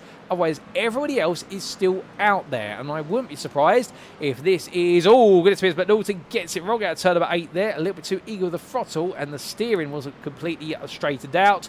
Well, Norton going around and tries to bring it back together. Back further up the field, we see Dave Collier here. He's fighting for fourth place in what is the Evo class, but I think we have got a bit of an incident up the road. I believe David Hutchison has had to be towed to the pits. Well, we're going to have to get a replay of that sooner rather than later, but there's been something big that's happened. But on the screen right now, Gareth Newton up the inside of what is Collier for fourth place in Evo, goes for it into turn 1, gets it. James Howarth sees this and wants to try and poke his nose in as well, but I don't think he's going to get away in here, as Howarth right now stays firmly close. And going through turn number 3 and now in towards 4. Well, Howarth is ready in the popcorn seat view here. He's playing the spectator role. Watch how it's all played out. And I can imagine if he could put a bucket of popcorn between his legs and eat out of it, he'd be enjoying the entertainment, as that's a very long way back that he's lunged from there. My good Lord! How many first-class stamps were on that? You could have sent that from Australia and still had change. That is a cent and a half from James Howarth. Collier sees it coming, however, and says, right, game on. And indeed, Howarth goes round the outside of him through turn number 7. At what point does that become a send, and instead that's a missile being launched there? My good Lord, James Howarth. Take a bow of that one. I mean, when you do things like that, Dave Collier, to be fair, had to be compliant. If he turned in, he would have had every right to complain if the two of them had gone round. But Robin Powney now takes the place, and the Evo driver here, I think, respected the fact that it's all about focusing on battling with Evo cars rather than worrying about the pros. As we do see Jan Nuggy, Denny Ploger and Rob Gregg now closed up behind him, so I think Collier at this point is going to be a little bit worried now that in the fact that he has been slightly barged past by 2 pros, he's now going to be absolutely under pressure for that 5th place from 3 drivers in his class. And, well, very well said there from Stuart Rice, Intercontinental Ballistic Aston Martin. And indeed, right now, an absolutely huge dive on the brake in there. And it's not over yet for Collier, because here comes Jan Nuggy, the man who started second in Evo. Under his fingertips will be a lot of pace, but he's got some damage on the rear of that McLaren. That's going to hurt into these medium-speed corners, but he's up the inside immediately. Collier's pace is not quite there compared to his rolls, but to be fair, he's just enjoyed his race. Next up is Denny Ploger trying to make the move, but Rob Gregg is there with him. Ploger, they're going defensive versus what is Gregg, and worrying a bit more. But we'll see what he can do as we say hello to Chantal Ploger of Van der Veen. Hopefully I've got that right, and I do expect that's going to be a family relation of some sort to Denny Ploger. And, well, as Denny makes his way under braking there, feel free to tell us, Chantal, the relationship if you would like to. You don't have to, of course. But right now, Denny doing a good job, having started in 4th place, had a bit of a dismal first few laps, that big instant, but is recovering gradually over the distance. Now, meanwhile, James Fraser has found his way past Steve Rubino for the lead of what is the Evo class. This has happened quite recently, and we're going to get some replays of what's happened, because there's been a bit of a shuffle. We start off firstly then by focusing on this battle for a bit longer. And it's Fraser right now holding on, but here comes Rubino up the inside. Fraser out braking himself into turn 13, so they swap back. So Rubino restores order as we've got a few drivers coming into the pits. But with the pit stops upcoming, here's some replays of moments from moments ago. This was lap number 15, and remember, David Hutchison, your focus of attention here. 3rd place overall in Pro. Under braking into turn number 5, Robin Milton went for it, and in the end it tapped Hutchison, and sent Hutchison round as he tried to get the car turned. Oh no, and Vincent Lodder comes through the corner. Hutchison wanted to get it off the circuit, but in the end Vincent Lodder finds a face fall, and both drivers there having to tow to the pit as a result of it, and that is going to be a very frustrating moment for the two of them, as well that tow to the pits cost him dear. We also did have what was this. I'm going to be the battle between Steve Rubino and James Fraser, but this was only moments ago. We'd love to see how it all started between them in terms of the battle, but Fraser in the end, we overcooked it under braking, and I believe James Fraser may have in fact got ahead a lot earlier, and we didn't quite catch it. In fact, it was at the time on lap number 6 that they originally swapped places, and this is how they swapped in the first instance. Now, this was James Fraser trying to outrun Rubino out of turn number 4 down towards turn 5. So the move was made the best part of 7 laps ago. Fraser was on the inside there and Indian got it done. And then there was the Bardwell incident with Vincent Lodder that turned things around, and Rubino had to back off there. So that explains why he lost the place in the first place. But coming back now, it's still Rubino ahead of Fraser on your live screens, and Andy Chell 2.3 seconds back. That's interesting. Andy Chell is picking up pace. His lap times, they're not as quick as Rubino and Fraser when they're in clear air. He's only, however, 2.5 seconds back because they're fighting so hard. Chell could be, of course, not just for a maiden podium of the season here, which he would argue it was due to him at Hungary until that incident between himself and James Howarth, as he admitted in his post-round interview where he had the pace of the podium. At Circuit Zandvoort, it all went wrong before he even got to turn number 1. Here today, Chell right now is putting together something quite special here in the hunt for a podium. If he can pull this off, I think Quatermass Motorsport will be having a party in the garage this evening as he roars his way on down. We're back to Adam Baker, meanwhile, at the front of the field as we do head into the second half of this race. Well, Baker right now being chased by Liam Fraser. The Fraser family are definitely on a move here in both classes, but Liam Fraser's got some work to do if he wants to make his way into 5th place. As we do say thank you there to Chantal Ploger, who clarifies that Diddy Ploger is her husband, and well, it's always great to see what is a wife or partner tuning on in. Well, that's a mistake there from one of our drivers. Hold up, we've got cars all over the road here. You can't park there, gentlemen. How on earth have you got there is the question. Well, that was from Menor to get it wrong, and also, I believe, a parked up car there in the form of Ross Young's McLaren. And I think Young getting a bit wrong, and Menor to get it wrong at turns 13 and 14. But they've been able to get themselves back on circuit, but that definitely was a bit of a tenterhook moment there. But thankfully, everybody able to clear the chaos around them. And well, I think that's going to be the one word that you could summarise our visit to the Algarve International Circuit for this season. Chaos. The last time we came here, of course, was a very interesting race because of mixed weather conditions in what was I believe, if my race serves me correctly, a race where it all went wrong for James Bostock when he was on course, potentially for a podium, if not the outright win. And it all fell apart in the final 5 minutes with a huge shunt at turn number 5, which you could not make up. But as we come back to the present in our mind, well, right now Liam Fraser doing everything right, it would seem, to stay with Adam Baker, but he can't find an ingress as your race leader, Steven Codman, finds a little bit of traffic in front of him. That's going to be the car of Jamie Bardwell that he wants to clear, and well, he has got a 4.5 second gap to Menno Bloem, so I think he'll feel quite clear here as he roars his way down through the right-hander of turn number 11. But for Codman, the strategy here is going to be to stay out as long as possible. And we are seeing these fuel tanks go very long this season. The Algarve Circuit's definitely delivering. It's an interesting one fuel tank-wise, the Algarve Circuit. And the reason for why it's interesting is because you have a lot of short acceleration zones. You only have one long straight. So fuel usage around here actually isn't as high as you would expect because of the fact you don't spend too long at high RPMs. You, in fact, spend very little time at high RPMs. And, well, coming into the pits is Codman. He feels as though he could only get 19 laps out the fuel tank. That seems sensible. Meno Bloem in his Ford Mustang says, actually, I can go a little bit longer. I wonder, based on the circuit map, whether Codman feels as though he might be able to come out in 14th place, because there is a sizable gap between, well, in fact, that would be 13th place, we should correct ourselves, because there is a sizable gap between 13th and 14th, or the best part of about a 15-second window. So if he does thread the needle and comes out in that, then he'll bought himself clear air, and that is going to give him a great opportunity to put in a qualifying lap as his outlap effectively once he's got the tyres warmed back up. So I think Codman has seen there's a window he can grab based on the circuit map on the top right corner of your screen. We will see whether that's the way it plays out. He's still in the pits, still being serviced. But we are waiting to see that.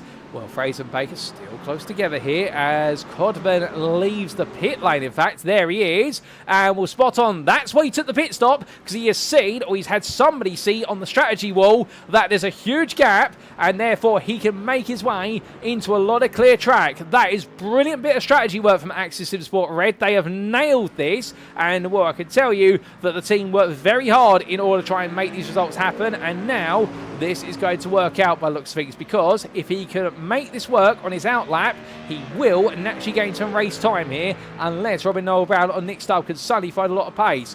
Robin Milton, of course, a bit further back as a result of his altercation with what was other drives earlier on, where it does mean that he's still a factor to the play. We can have a few drives really shape themselves into contention here. In the Evo class strategy-wise, Steve Rubino, he's staying out as long as he can. He's now on a 20th tour of the circuit on his starting fuel tank. As is, well, I was going to say, as is James Fraser, but he's into the pit lane. And indeed, we've also had Gareth Newton and Eduardo Endino coming in. Staying out, however, has been Andy Chell, who's now up into second, at least on circuit. But he does have Jan Nagy closing, and Nagy right now is pushing hard to try and get back into the podium finishing positions here. This is effective for third place if all strategy is understood well. Yellow flag off camera, that's for Jared Love. That's a slowdown that's been awarded as Nagy takes a bit too much entry curve there. Through 10 into 11, car cuts loose, too much steering lock and trying to break the car down. And we're on downshift, of course. Every time you drop a gear, what you are doing is you're spinning the wheels up once again because you are naturally trying to do what's called engine braking. And that engine braking, plus also a deep run through turn number 10, is what's caused the rear of that McLaren to come on around. And we'll talk more about that shortly. But Vincent Lodder right now, who has pitted, finds the wayward Jan Nagy right in front of him, and he'll be hoping the McLaren driver pulls aside. And, well, he does, not in the most conventional way, but he does so in the end, in towards Gallup corner at turn number 15. Black flag for Mark Johnson. Now, is that for speeding in the pit lane? Well, he's in the pits at the moment. It might be an instant point count, to be fair, that he suddenly had. Or it is speeding in the pit lane because he might have sped over the pit entry line. Johnson then will have to come back around into the pit lane next time out, and he'll need to serve that. So that's going to be absolutely brutal to his race, and it's going to put him all the way down and out of contention for a top 10 in the pro class. Battles have got a bit silent at the moment, as James Fraser and Gareth Newton are together, and in fact, Gareth Newton has found a way to get right into the fight here with James Fraser. This Evo class isn't looking anywhere near as straightforward as we thought it was. Newton has gained a lot of time here as a result of the way this race is playing out. If he gets in here into this battle a bit more with Rubino and Chell in the pits, well, Rubino's leaving the pit lane and he's in the clear as Rubino, so he's made it back out. Here comes Chell as he's still in second. Jan Nagy's a bit further back after his slide and spin. Gareth Newton, however, he makes his way on down and he comes out in third place. James Fraser right behind, and Jan Nagy with that big slide falls back to fifth place. So Gareth Newton, who went for the earliest pit stop of every Evo driver, well, Newton has made the undercut work a treat. He's moved up into third, having started in 8th for the Evo class. He's made more progress. He's got ahead of Fraser, and Andy Chell is only the best part of what is 6 seconds up the road. And now, that's not to say that Newton's the fastest driver at Evo, but lap time comparison-wise, Newton and Chell, they have been exchanging laps, so it is looking... Gareth Newton's definitely on course potentially for a podium if he can keep James Fraser behind him. I emphasise the word if here because there's Fraser looking very threatening and close immediately as they roar the way around. Whilst all this is going on, we have had a change at the very front of the field. Robin Noel Brown has leapt ahead of Steven Codman. That has happened as a result of Noel Brown going longer and doing some fuel saving. So the two leaders have finally swapped, so Robin Noel Brown will lead a lap of this race. It's not going to be all the way of Steven Codman since he's taken the lead, but these two are swapped, and now can the GPX driver from the GPX for Onyx driver hold on, or will Steven Codman find a way to get up the inside? He's pushing hard. Here's Codman here, but he now finds himself on the rear foot, which is that he's got to try and find a way to get involved and go on the attack. But it's easier said than done when you're both in the same car. The issue you have is the fact that running in the dirty air, these two cars have very similar aero distributions. You can tweak the rear wing, but beyond that you can't change much with regards to the body shell, and that is going to make it down to really the driver and how they've set up the car for their preferences, as Jared Love passed his way out the inside of Mark De Vries there in towards turn number 5, up into 13th place here in the pro category. And well, for Jared Love, it's definitely been a race of two halves. It started miserably, but he's ending it on a positive note by trying to head up towards the top 10. His next target is the very fast charging Meno Bloem, who is absolutely flying out there at the moment. He is the fastest driver on circuit. However, because of the early incident between himself and his teammate, I think right now for Meno, this is one of those races where afterwards he's going to have to think to himself, did we really need to fight the way we did at the start of the race? Could we have just let it go? But understanding in the heat of the moment as a driver, you don't think about that, even when it is your sister team's driver. All you think about at the time is trying to win. But I think both drivers will be called into the paddock after this race, and they'll be given a good talking to and they'll analyse exactly where it went wrong and the temperament they need going forward. Because we were wondering if it was going to happen. After the way they fought at the start of the Hungaroring and also Circuit Zandvoort, it did seem as though at some point it was possibly going to happen, as Bloem there puts a lap on none other than Robert Norton as they head on to the next turn of the circuit. Looking to Dave Collier. Well, he's battling here with David Pilcher. It's going to be the battle of the two Daves or Davids. And Pilcher in 10th place of the Evo class right now, trying to hold on. Collier fighting with him. A good little battle here for two drivers who are relative rookies to the grid. Well, Dave Collier has definitely shown quite a bit of pace. We saw that, of course, at Circuit Zandvoort. Pilcher, meanwhile, still really getting to grips with his BMW M4 Evo. Look at the differences in lines there. Collier really just cutting his way through the corner. Meanwhile, Pilcher having to take all the width for the bend. But you can see Collier immediately backing off. Pilcher will be grateful. But now he's got to try to obey the blue flags. Where does he do it, however? Well, down into turn 14. Might be ideal, but I think what he's going to do here, he is going to play the role of, which is, it's not safe for me to pull aside. Instead, I'm going to do it onto the start-finish straight or into turn 15. Here comes Noel Brown up the inside, and, well, Collier does go all the way out to the wide, so this is not a bad idea from Collier, Pilcher, because it will mean he, in fact, tucks back in behind the Ford Mustangs, and he doesn't lose too much time and put himself at risk of a move into turn 1 from Collier. He does lose the time he gained as a result. It's the natural thing. And then suddenly all the headlights come on here and the floodlights are come on as well, because we are now at full sunset conditions, ladies and gentlemen. And don't worry, it wasn't as though a click of a finger that we turned all the lights on. But as all of our drivers come through, we are now in the closing 20 minutes plus the final lap of this race. And it really is the battles up and down the field. But the big headline following the pit stops. Robin Noel Brown has taken the lead overall and in pro, but Steven Codman is right there with him and getting ready to try and make a move. Jason Hodgson, he's holding on to fourth ahead of Adam Baker, but these two are very close together as well. And meanwhile, in the Evo class, well, it's Steve Rubino who seems set to win this one, given his 6.7 second gap over Andy Chell. Andy Chell, meanwhile, is on course for his first podium of the season, and with it, a second place, and it will be a huge result if he can bring this together with a second gap over to young Nagy. Nagy, meanwhile, has got the growing pressure and presence of James Fraser, with Rob Gregg having fallen away for this one in recent laps. So those are your big headlines in both classes. We have got some battles happening further down the field. Martin Brandon up the inside there of Robert Norton. That is for 13th place in Evo, 41st overall. A rather classic dive up the inside. It was turn number 5, and Norton in the end doesn't really have a response coming through turn 6, 7 and in towards 8. I think they're just having to let that one go. Difference in pace and difference of freshness of tyres at this point in the race distance. But as they wind the way through, we take a look back at what happened to Philip Harris only moments ago. So through turn number 7 in towards 8, the McLaren driver there under braking, gets the power down, and well, we've seen it from several drivers today. A rear of the car just lights up too quickly coming out of turn number 8 and goes around just like that. But an easy mistake to make for Philip Harris, and we come back to your live racing in good time, because Noel Brown under a bit of pressure from Codman in towards turns 1, 2 and 3. And as we do jump on board with Steven Codman, can we get any insight into the differences of lines or approaches between these two drivers? Into the reins of the go. Codman, in fact, is going to go all in for it here. He decides, right, I'm done waiting. Contact there. Noel Brown turns in.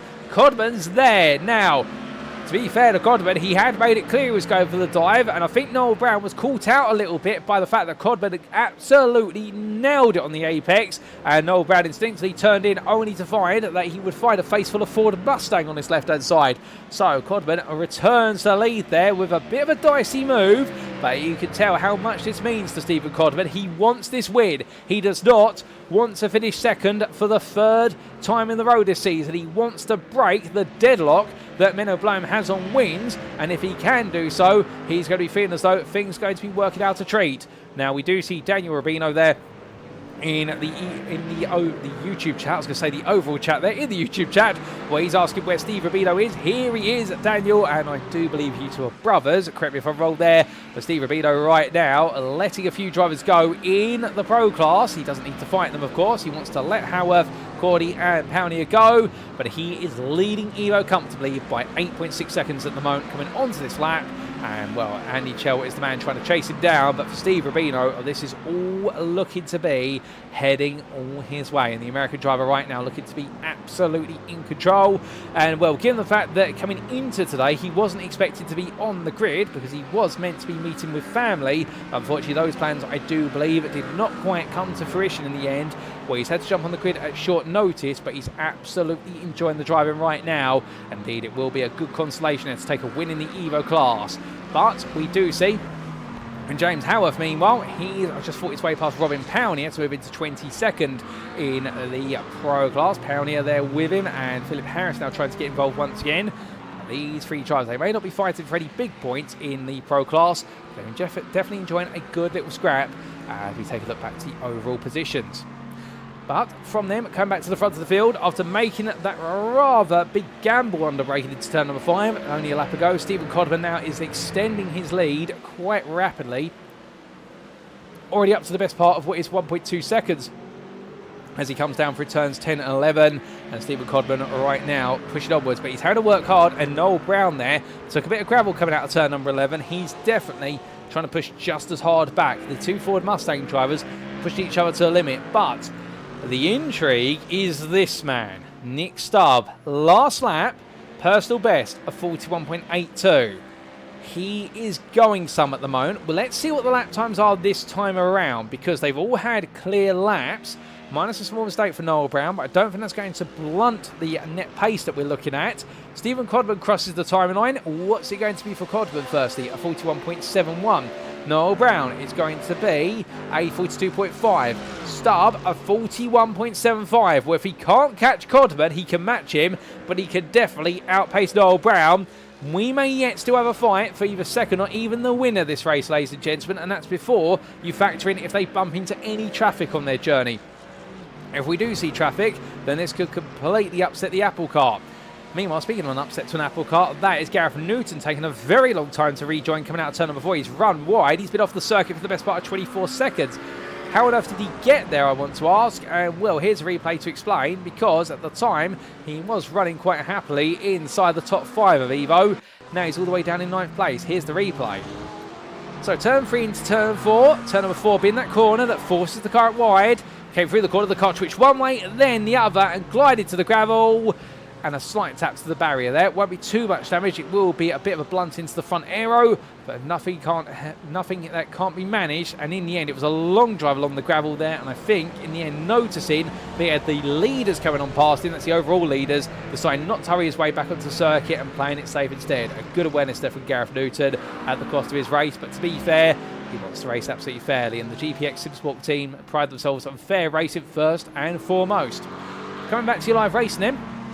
And looking back to Tom Cordy and James Howarth, these two have swapped places recently, and now it's Cordy under pressure as they make their way onwards. And Robin Pownier still with them, but Pownier right now, I think he wants to play as we jump aboard the dashboard of the SimCoach Corvette Z06 GT3 driver, but the problem is I don't think he's got enough pace to be able to play with the man in front of him, and that might be giving him a bit of a feeling of frustration there as they roar the way on around. But understandably, as he stays as close as he possibly can, he wants to get involved, and we will see what he's going to be able to do as they roar and romp their way around through these corners. But looking into the braking zone there, 3 very different lines making their way through turns 10 and 11, but such is the nature of running the way on around the circuit. And I think for Pownier it is one of those situations whereby, in his mind at least, I think he's feeling as though the car right now, it's got a lot to give, but he can't get more out of it compared to the cars in front of him, and therefore that's the frustration. If he's tossing everything at this, but unfortunately the way the Corvette performs here, it's just not enough to look for potential moves, so he's having to just wait for an opportunity as he bounces his way through Galp Corner. Tom Cordy, he's under pressure though from Howarth. Howarth having the better run coming out of Galp, plus the slipstream. Well, we're going to see Howarth immediately pulls to the inside here, drag race down the start for this straight. And well, Howarth's going to be up the inside. Surely he's going to get this done on the inside. Yes, he will.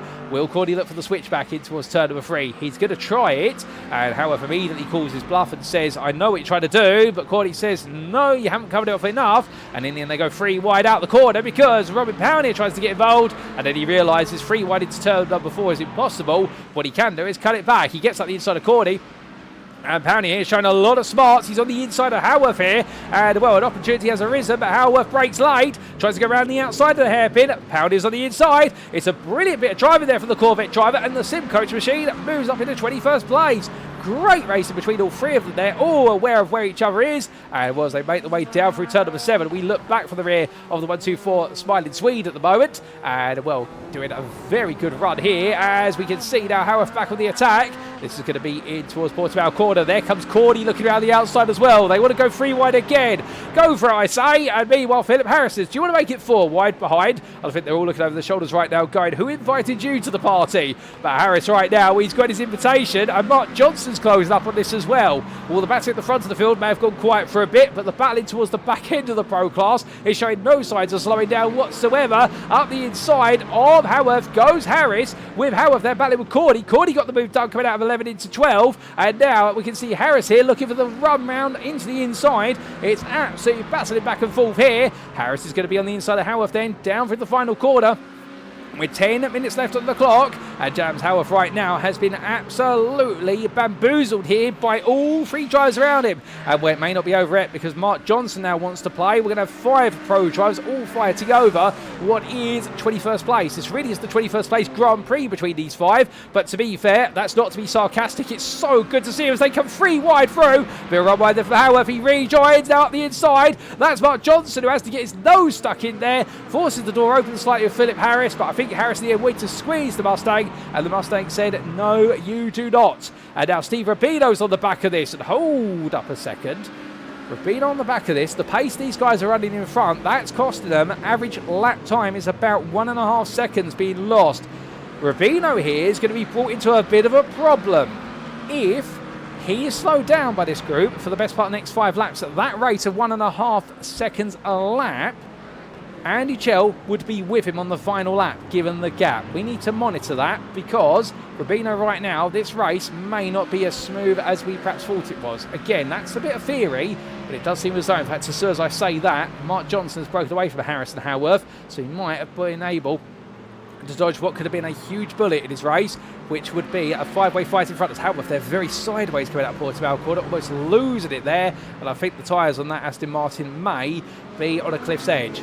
We'll have to wait and see as Tom Cordy's still fighting with Mark Johnson. My good Lord. Now Johnson, I think he's got the bit between his teeth and he wants to pick his way through. Powdier, meanwhile, a bit slow off the apex there at turn number 14. That will back Cordy and Johnson into each other. Through they come down. But right now, these 3 drivers absolutely delivering a show. And, well, we can applaud them for it as they roar the way down the start-finish straight. But roaring the way on through, down towards turn number 1 they go. Johnson and Cordy, they're both close here. Johnson peels out first. Now Cordy goes with him there, shuts off the door for Johnson, but in turn shuts off his opportunity to attack Powdier. As they come down towards turn number 3, will there be a change? No, there won't. Or will there? Yes, there will. Johnson there gets the better run on the inside. Cordy now defends the inside coming through turn number 4. You can go too wide through there, but you have to be mindful of each other. And as they come over the crest, however, a black flag, that will be for instant points. That will be a drive-through penalty. Cordy going around the outside. We'll go down the inside here. Johnson trying to make it work around the outside, but Tom Cordy has seen it too many times and make sure it's not going to happen. Brilliant respectful racing between them. And as much as we can stay transfixed with this battle all the way to the end, we do need to look elsewhere because we have got other drivers to talk about, including Simon Clifton, who has Menno Bloem up his inside here. Bloem tried to recover 9th place off of Clifton through turn number 15. Clifton there goes for an early apex. Bloem goes for a much later apex. And well, the difference between the two in this story of Ford versus Ferrari is at the end that the Ford is going to have the better run down the start for this straight, and Bloem is going to miss out massively as they head on to a 31st tour of the circuit. Meno Bloem's recovery is continued into the top 10 he is. Can he get to 9th place before it's all said and done? That might be the furthest he goes, and coincidentally, the next driver up the road will be the man he had the altercation with, his teammate, or sister teammate, we should say, of Vincent Lodder in 8th place, who's 9 seconds up the road. I don't think he'll be getting close to him before this race is said and done. A bit further back, we look to what is Denny Ploger. And right now we do see the Dutchman here in 8th place at Evo, chased after Eduardo Andino. And Andino started 11th at Evo, definitely enjoyed a very good run of the race so far. He's gained 4 places, 10 overall. Denny Ploger, meanwhile, has lost 4 places in class, so started 4th, but he's going to be on course to finish 8th here, unless he can find his way past the LS racing car in front. Well, there's a sizable gap to Gareth Newton and David Pilcher behind, as they do have two cars going side by side there behind them. And well, to see who that was Jason Hodgson picking his way past Adam Baker, making that move, stick to hold on to 4th place for now. And Baker is really the aggressor here, and Hodgson is the defender as they come down through turn 15. Now on board, as we do here, the flat 6 4-litre Porsche engine roar its way up, and as it does so, screaming to above 9,000 RPM, and will the LS Racing car close, but not quite close enough here to look for the move, as they will have that traffic in front of the Evo 8th place battle. So that's going to be on their minds, and right now Jason Hodgson's the one who's got to try and decipher his way through it as quickly as he can, but he'll be boxed in here. Return number 3, as will the pair of them, and well, Adam Baker decides to go for the cutback here, goes for a lot more momentum out of turn 4. It works out. There's going to be Denny Ploger pulling over. Baker decides in the end, do I do it, do I not? We've got to make a decision. He goes up the inside and onto the brakes. Hodgson out on the outside line. Adam Baker uses the situation to his advantage and moves into 4th, and in good time as well, because Liam Fraser says, hello guys, remember me, I'm back once again, and now he's on a mission to try and get a bit closer. But what can he do here as he comes into the braking zone? The answer is not too much at the moment. He's got to try and make his way through the traffic, as we do see the other LS Racing car of Eduardo Dino step aside immediately for his teammate and lets the rest of this lead field go through as well. A bit further down the order, we do look to Denny Ploger, side by side here, contact with Andino in towards turns 10, 11. Oh, it's getting very scrappy between them, and I think in the end, I don't think that was intentional. What was Ploger coming, well, Andino coming right to the back of Ploger's car. I think in the end that might have been both drivers trying to get their cars settled down, as Denny Ploger takes all the way across the road, and I think the impact between them, he's got a black flag, and that's a tow to the pits there for Denny Ploger. That's heartbreaking if so. I wonder whether there's also damage on that car, and as a result of that contact, that's put him out of the race. Even though he hasn't been served what is the proverbial meatball flag, I do wonder whether there's damage, because to pull straight onto the grass there, that's not normally like Denny to do so. I think there's a lot more damage on that car than meets the eye, and therefore his race has just ended in arrears, and that is absolutely heartbreaking if so, as meanwhile Robin Powdier goes around there on the exit of turn number 8. And, well, goodness me, battling for so long with the likes of Mark Johnson, Tom Cordy, Philip Harris, and also James Howarth. And suddenly all that battling has been for naught. He's got to do it all again. But as he tries to bring himself back together, we look to the class positions for a brief moment to show you how they all currently sit. Steven Codman, your race leader, overall pro leader as well. He's absolutely roaring his way away from Robin Noel Brown. And, well, 2.8 seconds is the gap, as Noel Brown has had Nick Stubb get close. But Stubb now seems to have run out a little bit of steam since Noel Brown has been able to get himself settled back down. And I wouldn't be surprised if it is potentially the situation whereby Stubb was able to gain as a result of all the fighting. But because he's had to push that Mercedes AMG so hard, the tyres right now may have just run out of life, and therefore he's consolidated that 3rd place and just staying in the wing mirrors of Noel Brown to put him under mental pressure. Adam Baker has found his way back through versus Jason Hodgson. You saw that earlier on. And right now, it's Liam Fraser who's closed up to this battle for 4th place. It's a three-way fight for the first spot off of the pro podium, and well, it's not too far away, but it is definitely looking very close towards the finish. And as these drivers roar and romp their way around through the corners, right now, there's nothing between them here. Meanwhile, a bit further down the order, Christoph Starsborg will try to get the BMW into the top 10 in pro. Simon Clifton is the man who found his way through. And Clifton right now looking to be in control of this. Leads for the brief moment, but we'll see where it swings back the other way, because for any point it can potentially do so here with not long left. We've only got 2 minutes and 25 seconds to go, which means we've got the lap that our leaders are currently on, and then one more lap to go after this. So we will get a 35th and final lap in. Jared Love a bit further back there, chasing after Jakub Krafik. And Krafik right now has been enjoying a very strong race, but can he hold on to that strength for a while? Because we look to the front of the DC Motorsport car, we look to the rear briefly for some reason, and right now the number 110 driver tries to poke his nose on the inside into turn 1, but knows that's not possible. Takes a lot of apex curve there, bounces off of the sausage curb. You don't want to keep doing that, Jared, because you're going to damage that front right suspension, and these cars, these GT3s, they can take a whack, but like that on the sausage curbs here at Portimão, that can actually break the suspension if you keep doing that. And, well, we don't normally see suspension failures, but we have seen them once or twice. Indeed, we saw a few at Road America a couple of seasons ago. But Jared Love right now Well, trying to keep it together here as he gives the chase after Jakub Krafik. He's not too far away, but Krafik does seem to have himself absolutely dialed in that Porsche, and that's the good thing when you've got a lot of pace, but you've also, most importantly, got your consistency. Even if the guy behind you is faster, he's got to try and find a bit of a magical way to get through, and you can just make him overdrive the car to try and do so. But 1 minute left on the clock, and with it, our leader goes on to a final tour of the circuit. Here comes Codman then, one more time. He has a 3-second gap to Meno Bloem, and then Nick Stubb is 1.1 seconds behind. This top three does seem to be stationary unless anybody makes a mistake at the boat, or there is a very late twist in the story. The fight for fourth, it's Adam Baker ahead of Jason Hodgson and Liam Fraser. They are still separated, the trio, by 1 second in totality. That's what's going on in Pro. In Evo, meanwhile, Steve Rubino is looking to be on course here for what would be a victory. And if he can pull this off, it's going to be a very happy win at that, because it will be his second win of the season, and it will be a continued run of podiums that extends back all the way to our season open at the Hungaroring 2 weeks beforehand. But can he bring it home? Can Andy Chell bring on home second place in the Evo class? I can tell you one thing, if he does, he'll definitely be coming into the interview room. I think he'll be the first to volunteer, because he'll be absolutely ecstatic about it. We'd love to hear his thoughts on what will feel as though it's a bit of a day of redemption. Jan Nagy, meanwhile, a great recovery drive so far to third place in Evo, but I think that's where the buck is going to stop, because Chell right now, 3.5 seconds up the road, and it does seem as though Nagy right now just not close enough really to mount a challenge unless something goes wrong for Chell. But these battles right now are relatively calm. Eduardo and Dino, meanwhile, not in a calm situation. That's Gareth Newton trying to go around the outside of him. Newton there, almost getting it done at turn 8 in towards 9, now towards the inside. Newton's going to move into 7th place, the Evo class there. Well said and done. But meanwhile, ladies and gentlemen, we must come back to the front of the field, because as the checker flag gets ready to wave for Steven Codman, it's going to be his first victory of the season. The grip of Meno Bloem has been shattered, and Codman is the man to deliver. Meno Bloem takes second place, his first podium of the season, and Nick Stubb finally makes it onto the podium in third place overall in Pro.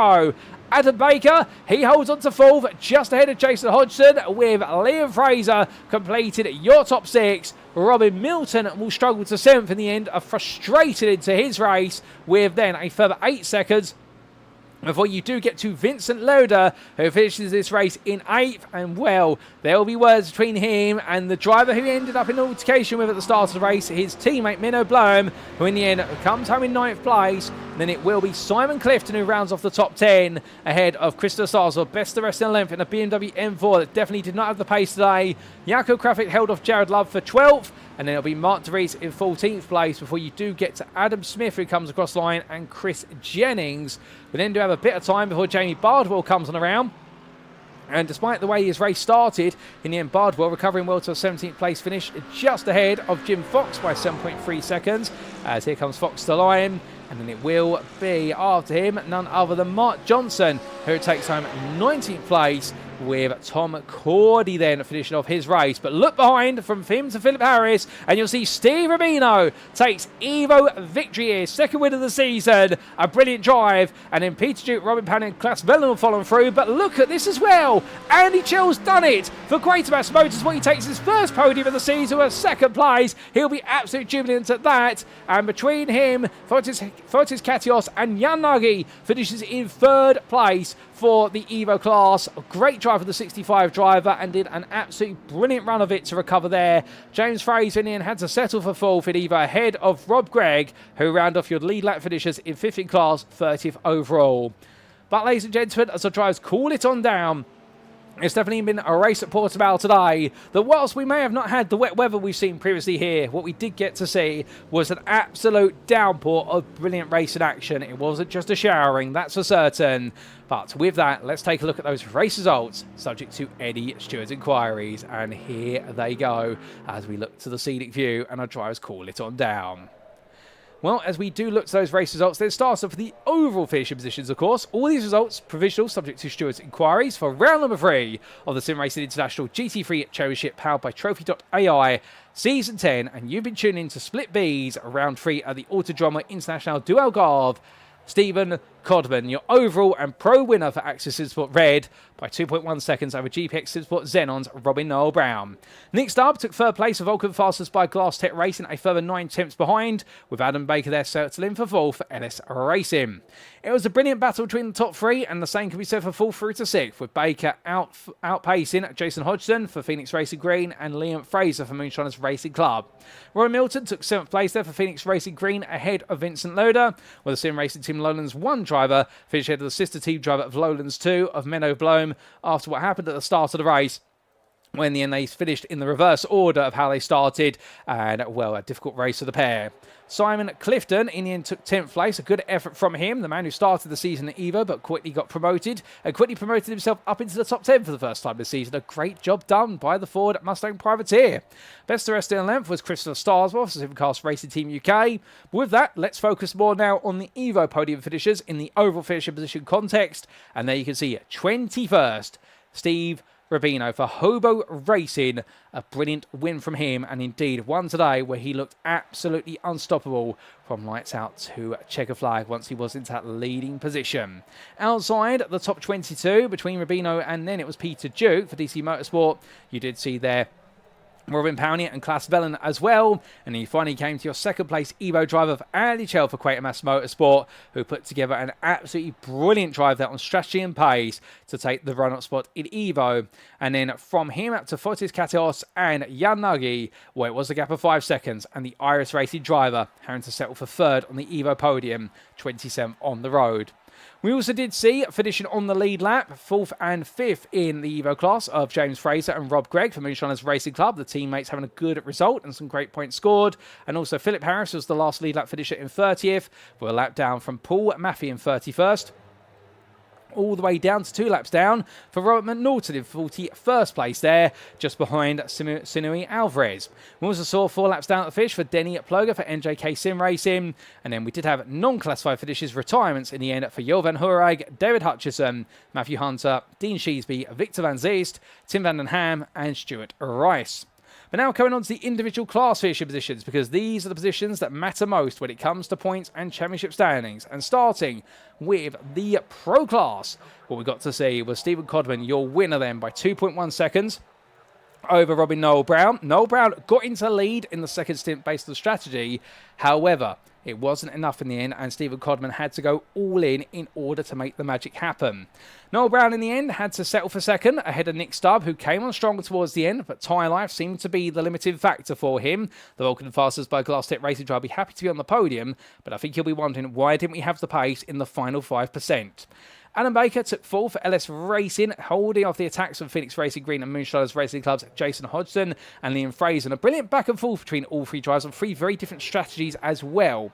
Robin Milton, 7th on the road today, but in his mind, I think he feels like it could have been a podium for the Phoenix Racing Green driver if things had gone out differently.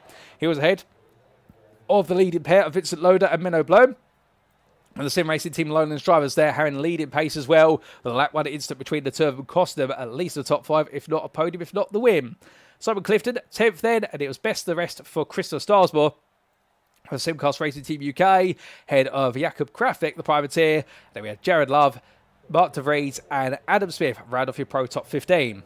Behind the Euro Titans endurance driver, it was Chris Jennings for Axis Zandvoort Blue, with Jamie Bardwell and Jim Fox being followed up by Mark Johnson and Tom Cordy to complete the top 20 with that absolutely brilliant battle for the final spots of the top 20 between Johnson, Cordy, also Robin Pownier thrown into the mix there, James Howarth, just name a few. Indeed, that was absolute lightning.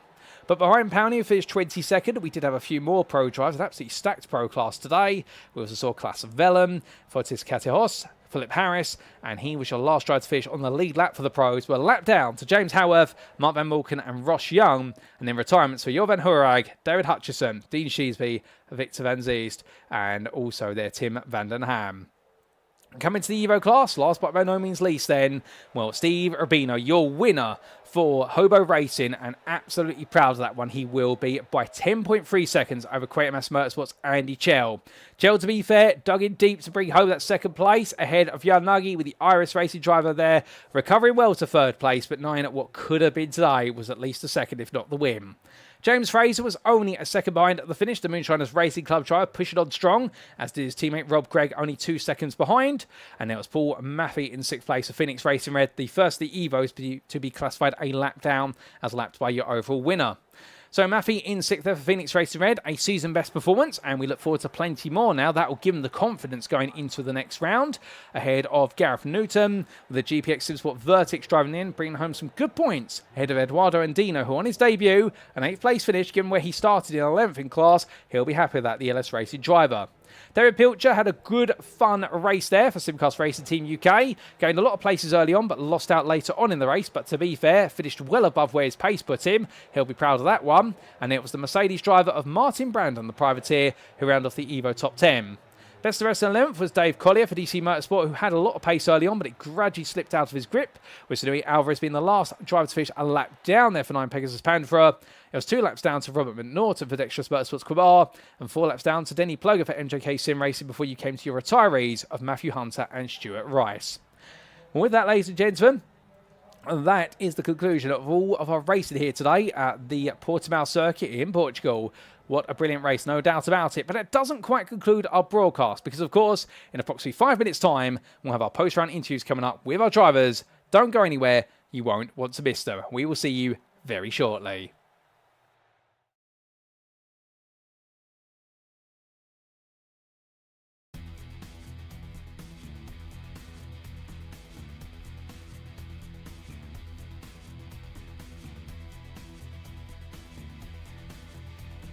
Of the green flag, and there we go. Tristan immediately getting the jump on his teammate Luke Lucchese, and he's going to have to go the long way around the outside. It's not done yet because Luke will have that favoured inside line going into turn 1 side by side. Has had a good start. He's up 2 places around the outside of Luke Lucchese, 3 wide there. The blue Acura on the inside. Hayden Phoenix Miller has gone from 4th to 1st in the matter of 1 braking zone there, and he will carry these drivers now down in toward turn 4. Great start there for the debutant who had strong qualifying pace, and now he might be up with an opportunity of making that stick if he can get the clean air in the next, and Blurg could have a good run here. Let's ride on board. How does the Obliga defend going into the chicane? Is Plurg going to do that tactic where you just stay there right until the last Obliga moves over to the entry into the chicane? Good driving. That's a wobble by Tristan, and he's off the road. He's going to lose the position. Is he going to stick up the inside? No. And is Justin Eloff going to fancy his chances? No, he stays. Watkins Glen, and to have only 9 minutes till we reset and go again gives, I think, the drivers a bit of a moment to pause for thought, because how are you going to manage this, especially if you're 3 wide down the main straight? Humphrey, Leskinen, Catrali, all don't get out Raj Parada 2x2 into the opening corner. Outside line taken for Humphrey. He's also a little bit of time on the exit though, as it looks like it's a better run for Cali Leskinen, the leader now in that pro class, as they run their way up the hill through 2 and 3. It looks like Raz Harper's got the best run, and now we could see both elite drivers come through on both pro drivers. They'll have to get it done on the outside of the bus stop, and that is going to be more than difficult to do. Who's going to get the slipstream? That could be crucial. And as we now head towards the line, the first round of the season in the America's GT Challenge is underway, and there's a bit of a check-up on the second row of the grid there, as some of the guys have to really slow down and keep it under wraps. But now as they go into the first corner for the first time, hopefully everybody keeping it nice and clean. We'll have to see just how they do. All the GTEs making their way through. Obviously there's a bit of a gap back to the GT3s. They have their own race starting separately, and it's Justin Eloff ahead of Alex. Getting a bit busy though towards the front of the GT. There's a bit of bump drafting. Perry's in here as well. Tim's looking to try and find his way through. Brian Wildmon at the back of this pack as well. Hayden Miller getting the big old push from Perry as they work their way towards the opening corner. I think it's probably quite smart from Tim there just to keep Hayden closer to the front too, because if Hayden loses out, they all lose out. So he's not necessarily going for that move. To go for it as he looks all the way in towards the exit. 2 by 2 they go behind Christopher Wandler and Moss there. Well, they have swapped places back to how they were, and well, this is going to be Williams. A small tap between the two of them. They just about survive it, and in the end Archie Williams is going to make the move, stick around the outside. That's bold, that's brave, but that's how you get it done. And well, cross the line he goes, and now Christopher Wandler also ahead there as Bowie Moss gets forward, and now they make the way down. You can see he's pulling over there, Darren. He's not happy, he knows he's vulnerable. He does. He's just defending that inside line. He knows it's difficult to walk around the outside into the S's. Villanueva is going to try it though. He's got a great run, and he's already passed. He's already passed before we get to the corner. Easy as you like. And Wilmot could do absolutely nothing to defend there. The exit wasn't too poor from the Ford Mustang, but there's too much pace in that Corvette in the straight line. And Villanueva just waits bye-bye. Easy for the 77.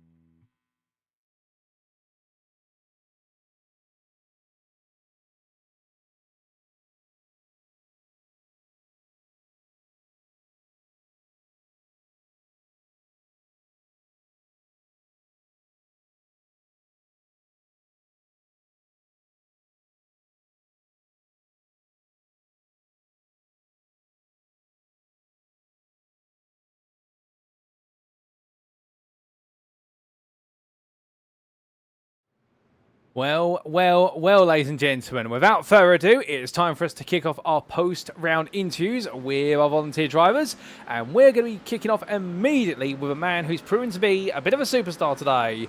Well, come join me, ladies and gentlemen, because coming into what will be the commentary booth very shortly indeed is going to be none other than Andy Chell, who enjoyed an absolutely incredible race, and here he comes now in all guns blazing fashion. Good evening to you, Andy. What a race for yourself. You've finally taken that podium that eluded you at the Hungary. How does it feel to be second place in the Evo class today? I'm so happy, Paul. I'm not going to lie to you, matey.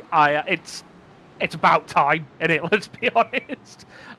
Yeah, I'm really happy. Really happy. Oh, fantastic. Well, you absolutely sound ecstatic straight away. I mean, an absolutely great result. And just walking us through it in terms of starting off, Portimão, is it a circuit that you like naturally, or is it one you've had to put quite a bit of hard graft into getting used to? I like it. Like I said before, I like the fast-flowing circuits. Tonight was a challenge because by lap 3, I was 1x away from a drive-through. Oh, goodness. So, yeah, it's just from the tapping that people were doing. It was just, iRacing was obviously taking a dim view on it tonight. So, yeah. So I had to race the entire hour on the edge of I cannot go off track. And if anyone started to go down the side of me, I was like, you go, and I'm just letting you go because I can't risk it tonight. I'm not risking it. So yeah, it was a very nerve-wracking hour, to be honest with you. I kind of get what it feels like for the actual GT guys when they've used 4 of the 5 off tracks in an hour and they're like, yeah, but track, I love the track. It's always been a good track for me. The Porsche always used to go fantastically well around here.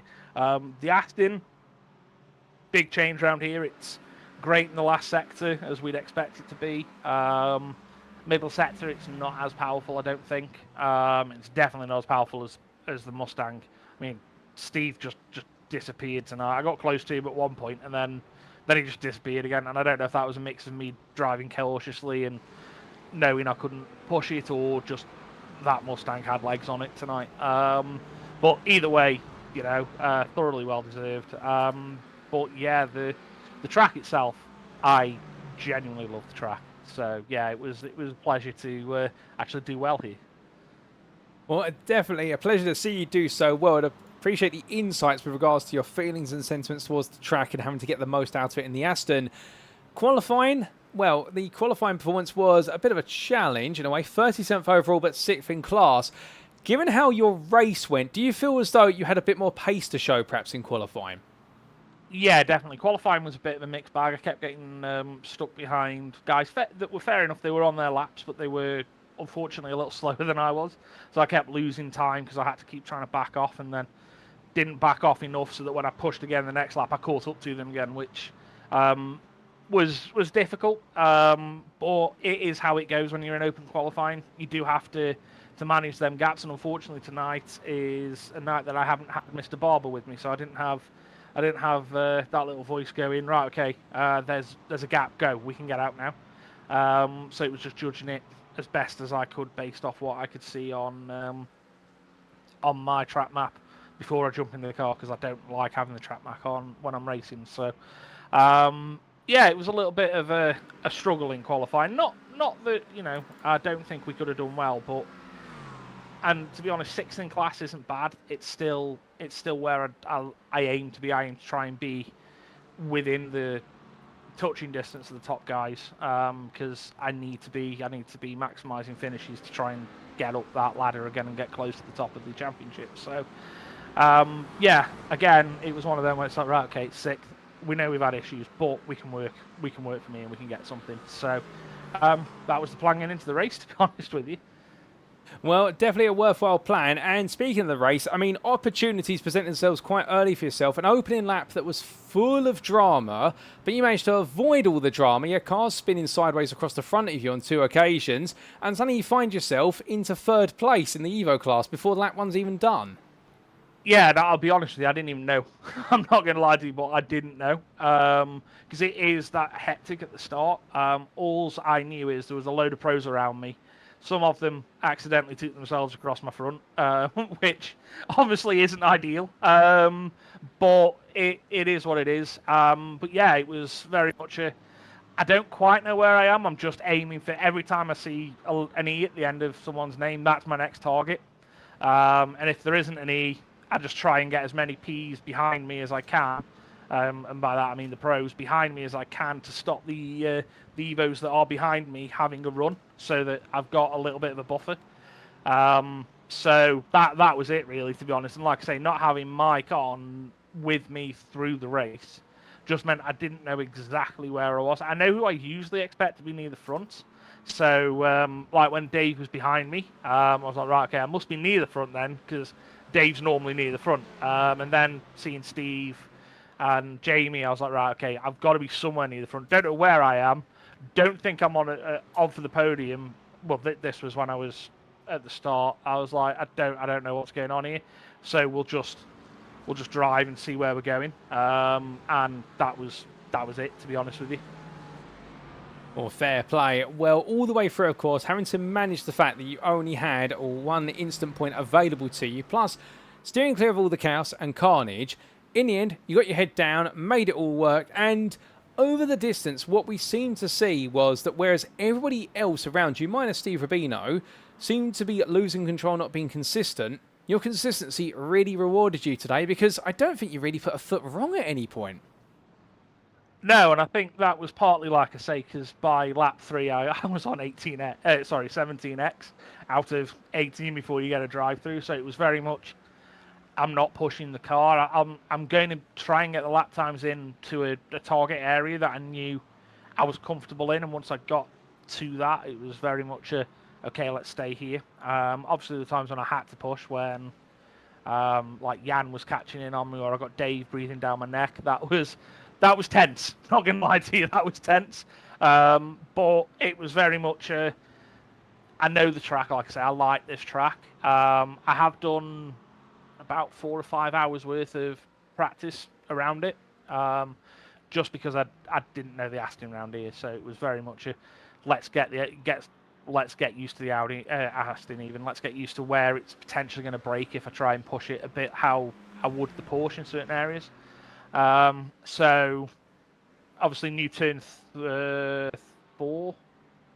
I think it's 4. Yeah, 4 would be a bit of a difficult one, because as you come over the hill, it'll always break traction. So it's always better to try and gear up off that, so you can avoid having high revs. So again, you don't spin the wheels, because the Aston, once it breaks traction, it's one of these that will go. It's not one that's easily saved.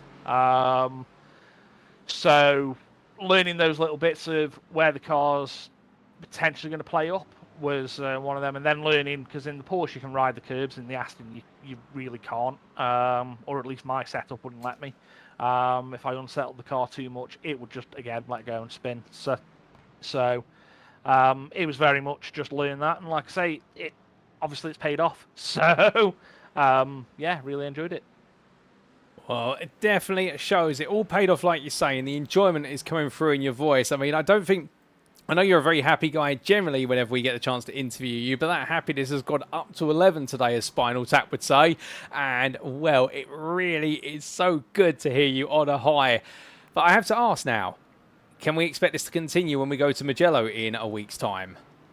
Oh, I hope so. I mean, I've got a P2, so we've got to push it. We've got to get that P1 now.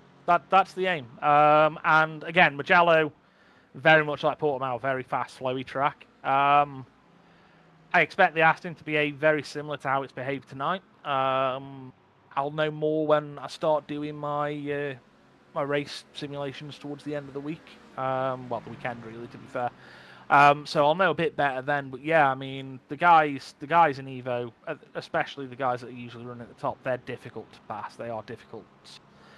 Really respectful, really fun racing them, but they are difficult. I mean, like I said, Steve tonight couldn't catch him. What? Yeah, he was in a different county. But yeah, I mean, don't get me wrong. I'm going to be aiming for that win now. I want the championship because, like I say, season 7 I missed out by a few points off Danny Weir. I missed season 8. Season 9 went terribly, so season 10, fingers crossed, will go quite well for us. And so far, it's not been bad. So happy days so far. And yeah, let's see what comes. But it is gonna require a little bit of luck as well. But I'm aiming for that P1. I want that top step. Well, fair play. I love the fact you're giving yourself a goal, and we look forward to seeing you try and chase it down. But, of course, first up is chasing now down that first win of the season. And, well, looking forward to seeing what you can do at the Mugello circuit. But just before we do let you go, Andy, one final question as always. Is there anybody you'd like to give a shout-out or a thank you to live on the broadcast tonight?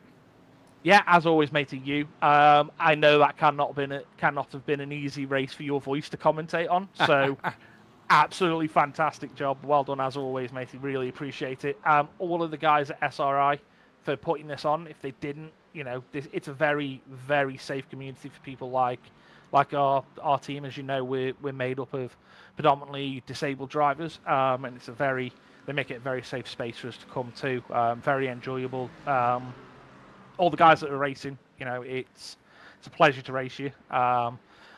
Obviously, I've got to thank my team. And all our sponsors that allow us to come racing, and then everybody else that's come and watched. Thank you very much. It's a pleasure. If you didn't come and watch us, SRI wouldn't put us on. So keep coming and watching, keep liking the stream. Really appreciate it. Oh, brilliant. Well, with that, Andy, it's been an absolute pleasure to interview you with your first podium of the season and to see you back on top form. That's what we love, and we look forward to seeing plenty more at Mugello in a week's time as you try to chase down now at least another podium, if not a win outright, and we'll to bring your championship charge right back on track. But until then, my friend, have a wonderful rest of your evening. Savour the moment, enjoy it, rejoice in it, and we will see you on the grid in a week's time to continue your story of the season. You will, matey. Thank you very much. See you soon. So hearing there, ladies and gentlemen, from an absolutely ecstatic what was Andy Chell. I mean, I've heard him happy. I can tell you that. Have I heard him that happy? No, not in a long time. And, well, it is so good to hear him celebrating with regards to his performances. And, well, with that in mind, it does mean that now he's got the motivation and therefore he's going to keep moving forward. And next up is that win, his target, and he feels as though now that he's got that momentum going, that Mugello, he's got to step it up. And well, it'll be a challenge there. He's definitely finding this Aston Martin is proving to be a challenging car to get to grips with and really get dialed down. But he and the team are working hard on it. And it really is a big team effort from Quatermass Motorsport. And then falling so short of a championship crown in Season 7. He wants to try and make amends in Season 10, but he knows he's got to get a bit of a move on, because otherwise, well, Steve Rubino might just start to run away with this. But with that, ladies and gentlemen, we now get ready for our second interview. And, well, we'll be back very shortly to reveal who it is with.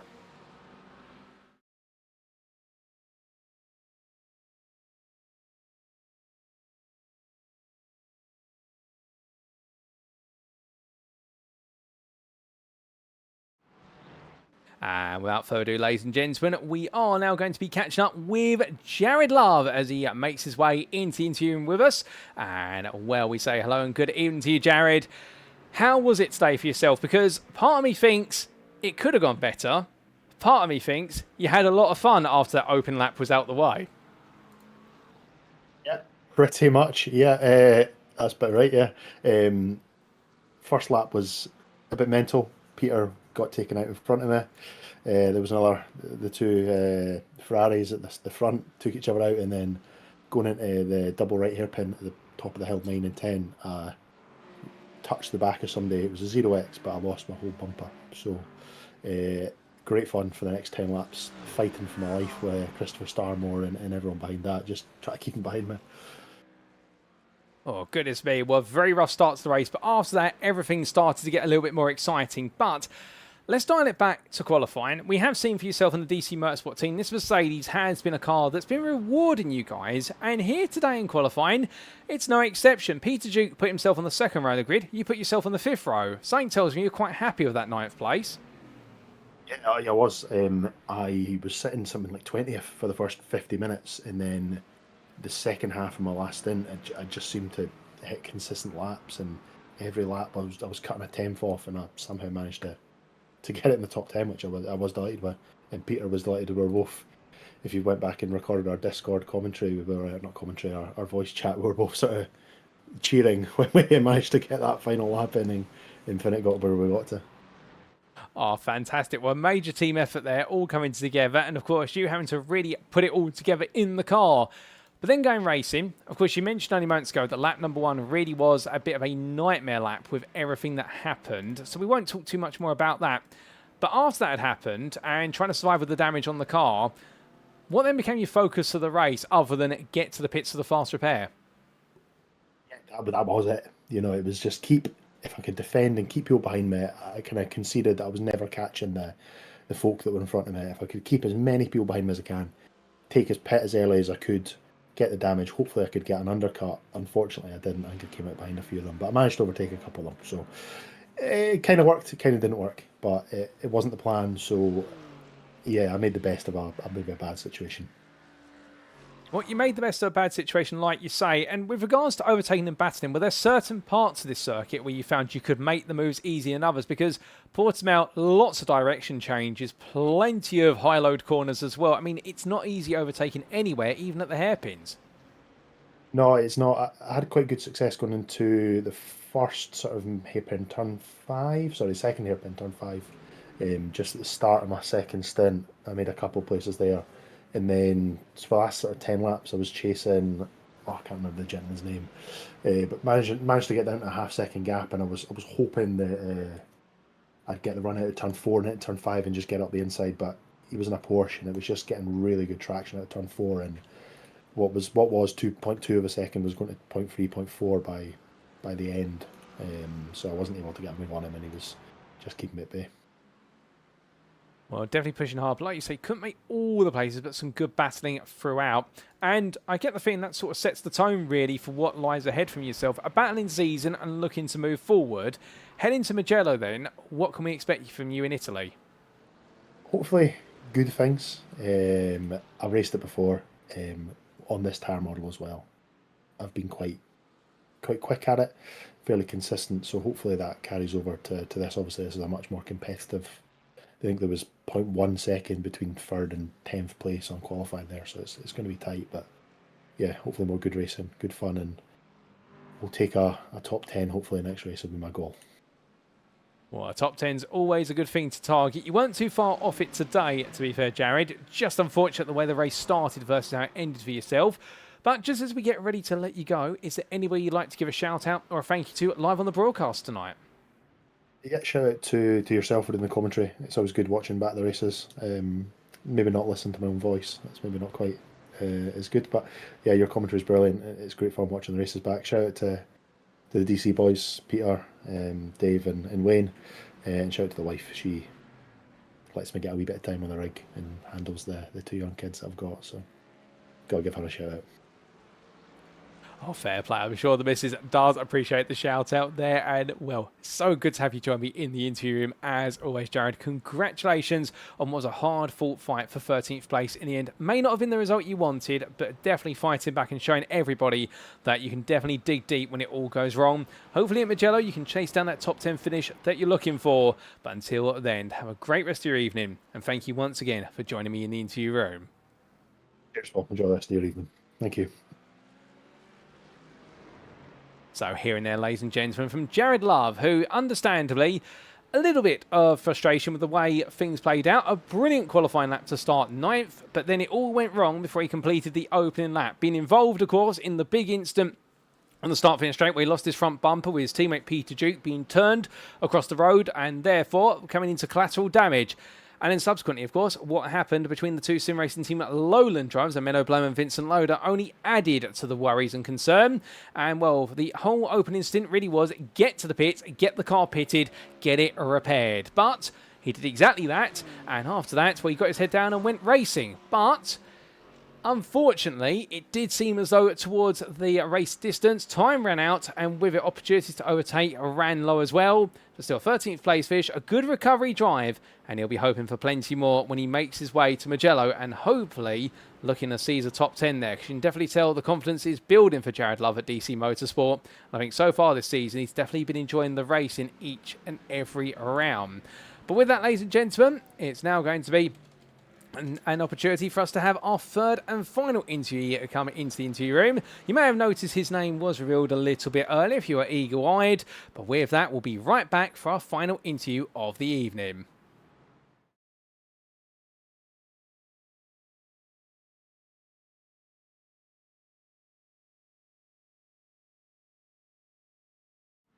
And without further ado, ladies and gentlemen, our final interview of the evening joins me now, and it is none other than James Howarth, who joins me here in the interview room. James, a challenging race today, to say the least. Qualifying didn't quite click together. The race even less so. Is Portugal around to forget? To be fair, mate, the last 3 weeks have been rounds to forget because some hardware issues are making me race under 30 FPS. So that's a challenge in itself. Oh, goodness me. Well, hardware issues alone, I mean, in 30 frames per second, for those tuning in and don't understand, of course, we broadcasted 60 frames per second, so it's relatively smooth, but you halve that, and it actually takes away a lot of the fluidity, and, well, doesn't help with human eyesight, and I can imagine it's absolutely treacherous to racing. But outside of that, James, as well, I mean, things didn't quite click together from the start. What happened in qualifying?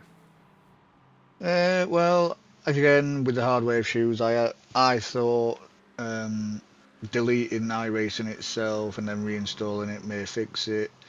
Clearly it didn't, and in that process I lost all my setups that I currently had. On Tuesdays I was feeling confident, the car was responding well, and then again with the no setups I completely forgot, so I had to run a basic setup. So all that aside, it was downhill from there. Pretty much. Oh dear. Well, all downhill, like you say. Very unfortunate. I'm very sorry to hear that. But on the upside, when you did go racing, we got to see you enjoy quite a bit of scrapping with Evo and Pro drivers around you. And that's the one thing we always like to see from yourself. It doesn't matter where you start, you're always up for a good fight. Oh yeah, like I said in the Discord channel with the other DXT lot, I was like, I'm enjoying battling with the Evo guys.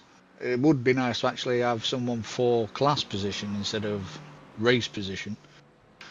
And I had a little confrontation with Victor Van, can't remember his surname, driving a Porsche. He was defending reasonably well, aggressively, and he brake checked me, I believe, or he missed his apex and slammed on the brakes, which in turn made me slam into the rear of him, and then he just disappeared.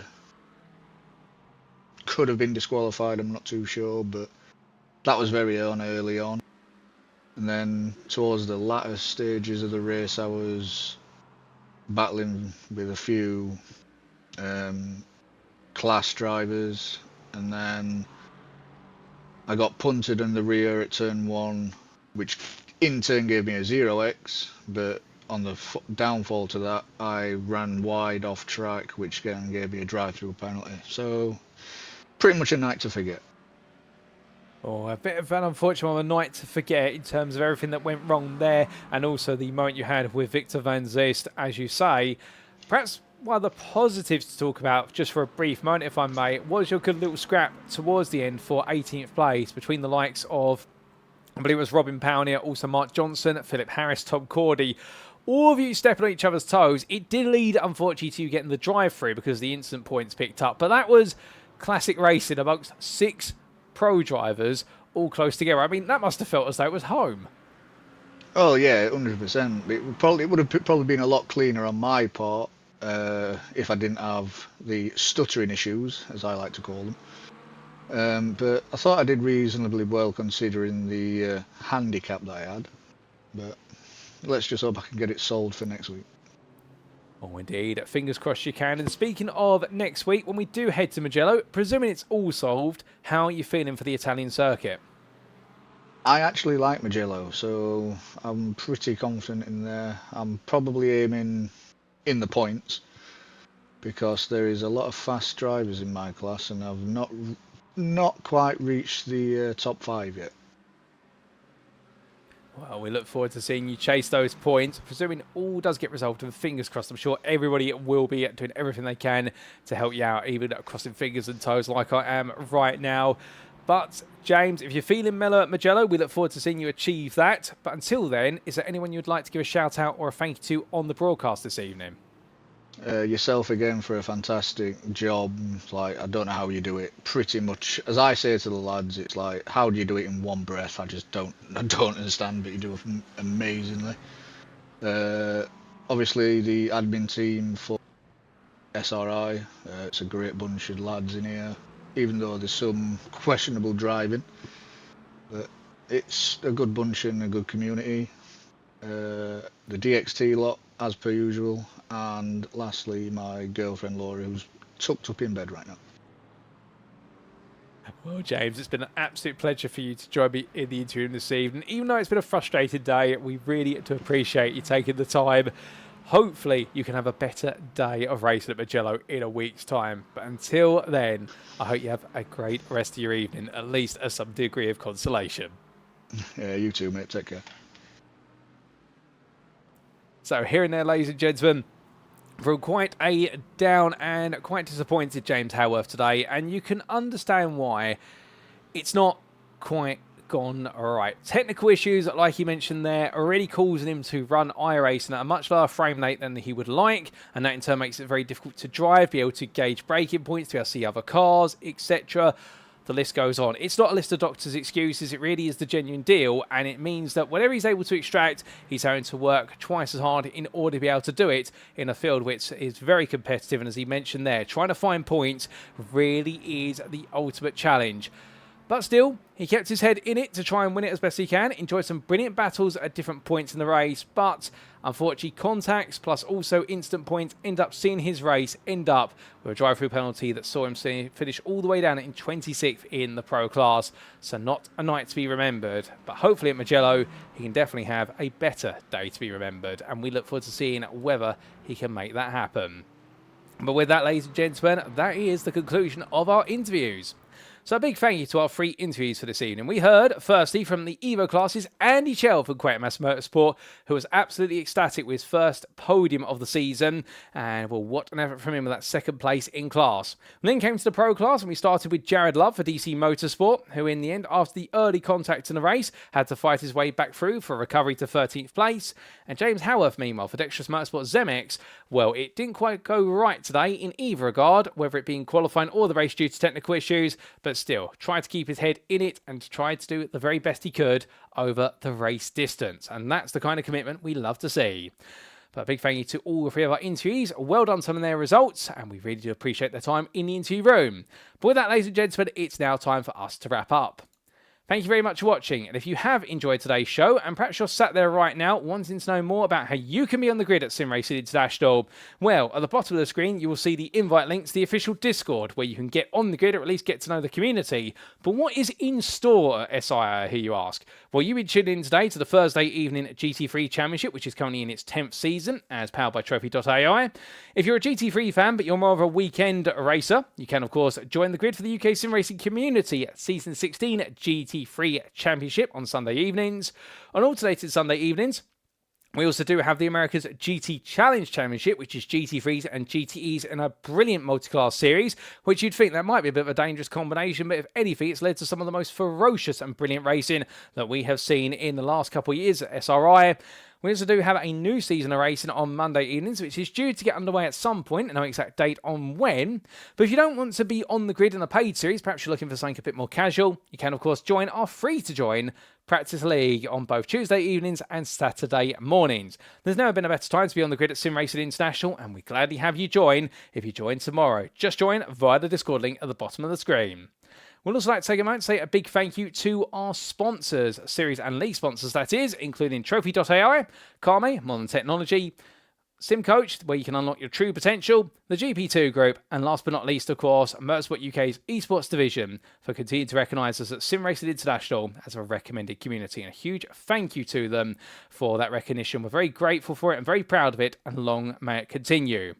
But with that, ladies and gentlemen, the story of the season must continue, and in a week's time, we head to Italy for the Mugello Circuit. And in round number 4, it's going to be the curves and turns and the elevation changes, much like Portimão, in fact. But a Mugello on Thursday, the 16th of October 2025, under the Italian sun, who is going to prove themselves to be the fastest out there at a circuit that takes no prisoners with its fast-sweeping corners, and who may find themselves sitting in the gravel traps.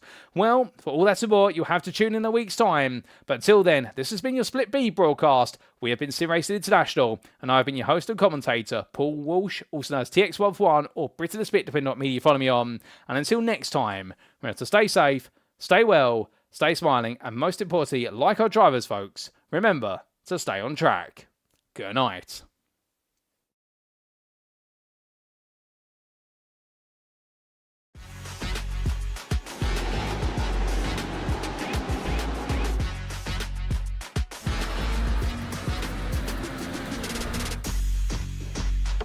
For the upcoming right-hander, brake 30 meters later and ease off the pressure.